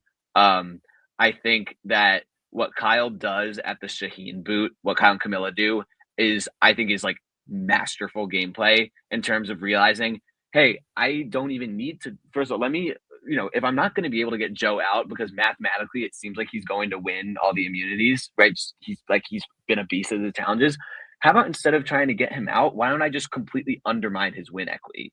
It was such an out of the box way to approach the end game that I thought was really interesting. And why I fully believed after that, I was like, Kyle is winning, because I just edit wise, I just felt like Camilla wasn't going to win, even though I would have loved to see Camilla win because she's awesome. Agreed. I thought it was great, and that actually brings the season up a lot for me. I thought it was really innovative. I didn't mind. I don't need to see the gameplay like 48 every time, like really only every once in a while. But it, with an idol that he played correctly, that wasn't randomly gifted to him by Fries like Rachel. So Charlie Davis 46 can shut their mouth. But 48's not bad. I think people are so dramatic about it, like so dramatic about it. 48 is my number 6, just because I like 5 other seasons more than I like it. But there's a pretty large gap for me between 46 and then 44, 43, 40, or 48 and then 44, 43, 41. 48's not bad. It's not as good as 47 and it's not as good as 49. But Kyle is the best winner of the new era, and I think that brings it up a lot for me too. I love Kyle's game. I think it's fantastic. Rebecca, do you want to say more into 48 before I say my last bits and pieces about it and where I put it? No, I kind of don't really care. Okay, I felt bad. Like, I think I interrupted you a couple times. Oh no, I just don't have that. Like, I just don't have that much more to say about 48. For 48 for me, Justin, a couple other points I want to mention that you guys reminded me of. Justin getting voted off. It was like a wild tribal council, but at the same time, no amount of votes. Alexa, shut up. Sorry. My Alexa went off, and I'm like, that is not going to be in here. So Justin getting voted off should not have, and I agree, the pre-merge was good, but like Justin should not have gotten voted off the way he did. The circumstance of events that led to him getting voted out should never have happened. It was such a bullshit thing because at the end of it all, Cedric either had to say, I'm not going to vote for Justin, and then he goes out by default, or he says, I am going to vote off Justin, and then Justin goes out. Like, of course Cedric's not going to do the fuck-ass move. Of course Cedric's going to say, yeah, I'm going to vote for Justin, get myself in the game. But at the same time, it's like, Justin, I think, had a lot of potential. Was he the most entertaining the first 3 episodes? No. But, like, Stephanie and Kevin should have made it further. I'm still pissed about Stephanie. Stephanie was one of the 6 I bet on in one of my drafts leagues for 48. And she went out first. I'm like, oh, great. I bet on, like, the first boot. That's nice. Mary not getting, like, Mary was, again, another player who, like, borderline was so fun the first half of the game with Say, but then doesn't even have a say going out, despite how important they both seem to look, like in terms of their rivalry duo, whatever you want to call it. And I love Shaheen. Shaheen was such a great character. I do love Shaheen. Shaheen was such a fun player. And I did meet him at the watch party Ben and I met, actually. Shaheen, super cool. 46 though, or 48. 48 was just such a fuck-ass season with just poor editing for me and a lot of lose your vote shit that just got old too fast. It got old really fast. Personally, for me, I did not like it. I think it was very poorly edited. I think it needs a re-edit to show what actually happened and not to push this whole duels mantra that production really wanted to show off. 48 ranked 9 on my list. So, sorry, I get heated talking about 48. Then let's talk about 49. Yeah, let's talk about 49. 49. People are dramatic about this one too. Sorry, I'm just gonna say it off the bat. I agree. You guys are good, but I just want to quickly recap 49. Obviously, at the time of airing this live stream, 49 finale aired, I think 2.5 to 3.5 weeks ago, somewhere around there. 49 had Savannah and Rizzo and Sophie, I think they called their alliance Tres Leches, right? I think that was their alliance. Yes. Yeah. There was a lot of fun moments early on, like Steven and Sophie Segretti. Like Sophie Segretti being a challenge piece out of nowhere. You had Christina being a massive fire-making target out of nowhere. I think the pre-merge was definitely slow. Like after the premiere, like episodes 1 and 2 I liked, but then kind of once episode 3 hits, it's kind of like after Jake's medevac, it's kind of like eh. I started going to a lot of watch parties this season for 49, but like even like again like there were so many spoilers I think brought down the season for a lot of people. Where I think had a lot of these spoilers not come out, such as Savannah and Rizzo being on 50, such as the boot list for the first half of the game where a production member put up the signed logo that they have at the after show. And then it had all the names of the people who made the after show. And then everyone kind of knew, okay, like the other people don't even know. I was not aware of that. I did not know about that one. Oh, you didn't? That was big. No. You guys didn't hear about that. But I've been off of Twitter. I've been off of Twitter since 50 stuff started. Yeah, that was on Instagram, Reddit. That was everywhere. I'm surprised. I've been off of everything. I'm not getting 50 spoilers. Okay. So what happened is then there was just so much that was going on with 49 that was spoiler wise that happened. And of course, with like I forgot who confirmed. I think it was Inside Survivor or Survivor Sucks. One of those two websites basically confirmed Savannah and Rizzo were going to be on 50 like right after 49 filmed. And so at that point, everyone was kind of like, okay. And they were kind of like, okay, like it's obvious that they either made it far or won. Because, like, why would you put, like, 2 randos in, like, season 50? But, I don't know. Like, the more I think about the Rizzo, I was kind of back and forth. Like, 1 minute I was kind of happy for him being on 50, and then the next minute I was kind of annoyed about him. And now, looking back again, I'm kind of more happy Rizzo's on 50, because I do like Rizzo. In fact, I relate to Rizzo a lot more than I think I do. I don't know. It's kind of like a roller coaster. I don't know. I like Rizzo. And I like Savannah. A lot of people did not like Savannah. I like Savannah. I try to think of some other big moments for 49 that I'm forgetting. They had Jawan and Sage. I love Sage. Sage is awesome. Sage should have gotten more love at Final Tribal. And respect to Sage for her service in the military. I didn't even know she was in the military, so I don't know if she said that pregame and I just missed it or Missed. But yeah, missed. Oh my I god, missed. my missed. I try and think of like big moments happening in the season because like Alex gets an idol early on, but then he kind of uses it when what was Kelly? I think that was her name, where they just get decimated early again. And this is a season where the 3 tribe system really, it was already getting old. It really gets old this season. And then they do 2 tribe swaps, which I really like actually. They did multiple tribe swaps. I just think they should have did it earlier. But they finally swapped into 2 tribes.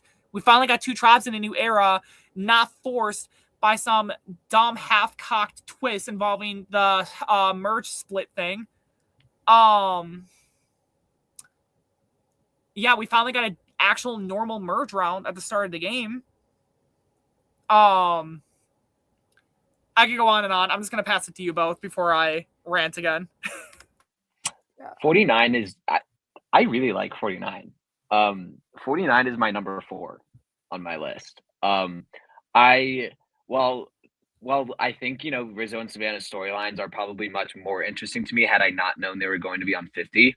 I remember when I watched old Survivor seasons I hadn't seen yet. I knew the winners already, and to me it was really fun to watch those seasons knowing who the winner was and being able to watch how that story was put together. I did not think I was going to get another opportunity to do that, like, ever. And I did because I knew. I mean, I didn't know Savannah won, but I was like Savannah definitely won. Because we don't have to get into how, but Savannah won, and it was I want to fun know for now. me to watch that. It was really fun for me to watch that watch that story come together. Rebecca, you said something about earlier on about it was Emily, Carolyn, and Marianne, I believe, were the 3 your 3 big people who you care about them not just within the context of their season. It's I haven't found like when I was younger, actually, it was like Spencer Bledsoe was that person because I felt like we were similar. But like there haven't been a ton of characters that have stood out to me like that in a while. And Rizzo is one of them. Like Rizzo resonates in that way for me. I think actually like Tyler, our friend Tyler, was the first one to clock it. But like I think I like to I love think that if I Tyler. was on Survivor, I would have played like Rizzo did in terms of strategically and then also just like antics wise. I think I see a lot of myself in him. I got to meet him in person and I thought he was really cool. And I don't know, I thought like the season itself I just thought was fun. Like there's fun characters in it. I don't think the gameplay is bad from everyone. It's fun. Like I had fun watching it. It was fun. Again, this is another one where live experience as well is fun because I'm now have this whole new friend group to enjoy this with. That has really elevated my viewing experience. But I think like I really like it, and I think Savannah's awesome. I think the Savannah hate is ridiculous. Um, I think Sage also played really well. I think it's a good season. Like it's a good season, and I think it's going to age very well. I think just in this moment, I think in this moment people are hating on it because it was like we all knew it was going to happen. But like I like that, and I think it's going to age really, really well. And in a vacuum, I think it's fantastic. But what about you, Rebecca? Yeah, you go first. Sorry. Okay. No, I also think people are a little dramatic about this season. I think I got annoyed because from episode 2, people were like, "This season sucks." I was like, "Guys, it is episode 2. Sometimes really exciting things happen in the first 1 or 2 votes, but often it's normal." It did pick up, and I think there were very interesting things like Savannah, Sophie, and Rizzo, like clamoring to the end, like that was interesting. I think that puts it above 48 for me. I didn't watch Survivor until COVID, so I guess I do have the experience of watching most seasons back, knowing who the winner is, and I don't like it did bother me this time, and I don't know. I think it did ruin the intrigue of a lot of the votes. That was kind of unfortunate. I also think like my most memorable watching experience was going to a watch party for the Stephen vote, where Sophie did not or Sophie tried to use the knowledge is power. And I think I have objectively, like, saying this, she should have taken Rizzo's idol. 100% Right. should have taken Mhm. Rizzo's idol. Yep. However, I do think the block of vote mechanic, and like Jeff said, that it was designed so it could ruin knowledge's power. And I think introducing a mechanic so that, like, it specifically to embarrass someone, I don't like that. Or also, like, they've done knowledge's power has only ever failed, and I don't think it's interesting TV to see it fail again. It isn't. Yeah, it fails. Like all that said, she like should have not embarrassed herself by taking it. But I don't like mechanically how that worked out. I agree with that 100%. Sorry, I didn't mean to interrupt you multiple times. But I agree with that. Like, knowledge's power isn't working. I don't think it should be brought back, and it's only ever failed. I think they keep trying to make big moments out of it, but outside of like James finding it in 43 and causing chaos, and Leon on 41, what has it really done? Nothing. Like, knowledge's power hasn't done anything. But like, I agree with you. Sophie should have taken Rizzo's idol. I'm glad you brought that up with like the knowledge's powers. I didn't even think of it like that until you said it now, because I definitely 100% agree with that. That like it literally feels like they moved advantages around to kind of embarrass whoever found knowledge's power. And I definitely agree with a lot of what you were saying too, Ben. Like, I feel like this season is going to age 100% like fine wine. I think the season will age. Like, on a rewatch, I think it's going to be great. Like, not like the best ever, but I definitely think once people like take a little while, a couple seasons, come back and rewatch it in like 5-6 months from now, they're gonna look and be like, oh, this wasn't as bad as I thought it was gonna be. So It wasn't bad at all. Right, it wasn't. Like, I definitely agree that like the first couple episodes were kind of the same old new era stuff, where like one tribe just cannot seem to get their shit together. But then it's also but the fact that like this whole arc with a losing tribe is over by episode 3, when like a third of their tribe goes in one swoop of an episode, which is good because Jeremiah felt low-key irrelevant. Annie was funny. I liked Jeremiah. I thought he was funny. Yeah, Jeremiah was fine. I didn't hate him, but like he just kind of felt a little irrelevant. Like, I feel like if he and Sophie make it further in game instead of Alex, great. But it kind of felt like Sophie B felt like the only real relevant person in the entire Calais tribe, where kind of everyone else, I really felt like, oh, there's no way I can see this person losing. At least with Sophie B, I felt like I could see her winning. Everyone else, it's just, I did not get the vibe they were going to win. Maybe it's just... I knew she had some longevity. Yeah. I think she had the most longevity because she lasted the longest.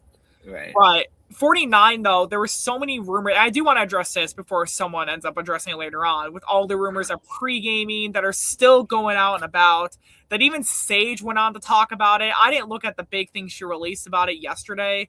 Did you guys look at it, or? No, I heard about it. I think it's silly. I love it when I love it when there's drama, and I want to know about what the pre-gaming was. I want to know if they kissed. I heard that they did, but then I think that's just... That they kissed? That there was kisses pregame? I was really hoping, but I think they didn't actually kiss. Like, when I heard that there were pregame cheaters who got cut, I had heard it was because they hooked up. And then I went, that's crazy. Oh my God. No way. But then I don't think that actually happened. So I'm just like, if I ever see Sage at a watch party, I'm going to say, did they kiss or not? I don't think we're gonna see her. Sophie B told me at Bryce and Wen that they don't really see Sage. Yeah. Well, I heard initially Sage was kind of like distancing herself from the community during 49, yeah. But like, which I respect. I do know Sage also just played the Zoom Traders thing yesterday, where it was like all Survivor players. Sage was actually on it yesterday with a bunch of Survivor players, and like everyone I saw that a lot. So like, I don't know. Maybe she's more open to it now that the season's over. Next couple days are going to be fiery. I can tell. Well, right, like Oh yeah, that part I did actually hear earlier today about Christina. Actually, yep, I heard that as well. I did hear about that. I actually just heard that a couple hours ago. Anyway, I guess maybe if I see Sophie B. Right. Maybe if I see Sophie B at another Survivor Watch party, I'll say, so did they kiss or not? Is that just a rumor?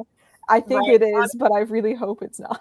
Well, here's the thing, like, I'm friends with Andrea from Redemption Island, Caramoan, and Game Changers. So, like, low-key, I could probably talk to her, like, me and one of our other friends, who I'm not going to say their name, because I don't know if this other person want me to say their name unless they're on. I don't know if they would care or not, but if they do care, but maybe I could talk to that person and see if, like, me, them, and Andrea can get Sage to come on and, like, talk about it, too, because that'd be kind of funny to talk about. At least we know. Like, sorry. Yeah. I feel like, I don't know. I can't see Sage coming on and doing it, but if it happens, cool. That's awesome. Honestly, a Survivor All-Star season where you put Sage and Caroline in the same tribe would just make my life so much better. I think we need that. That'd be great. That would be so great. All right, so I think, did we already say what our rankings were for 49 actually, or no? Number 4. Okay, Ben, you said 4. Rebecca, you said 8. Yeah. For me, 49 was number 4 on my list. My miss. Left, but all right. So should we do the average? Yeah. Yeah, I was actually right about to say that. For the averages, I did kind of calculate the averages and to kind of get like the average rankings of like what they were after we all ranked them individually. The lowest ranked average season between all of our threes combined was 48. I'm shocked. The second lowest was 41. The third lowest was 43. Yeah. The fourth lowest and number 6 is 44. The middle of the pack is 49. 49's missed, yes. 49's missed. I'm so passionate about this. That's how passionate I am about hating 48. But moving on. And fourth place is 42. Yeah. And third place is 45. Second place is 47. And in first place is 46. I think that's a good average. I like that list. I like it. It's a nice list. Makes sense, and I like. Yeah, it's a good. Yeah, I mean, 40.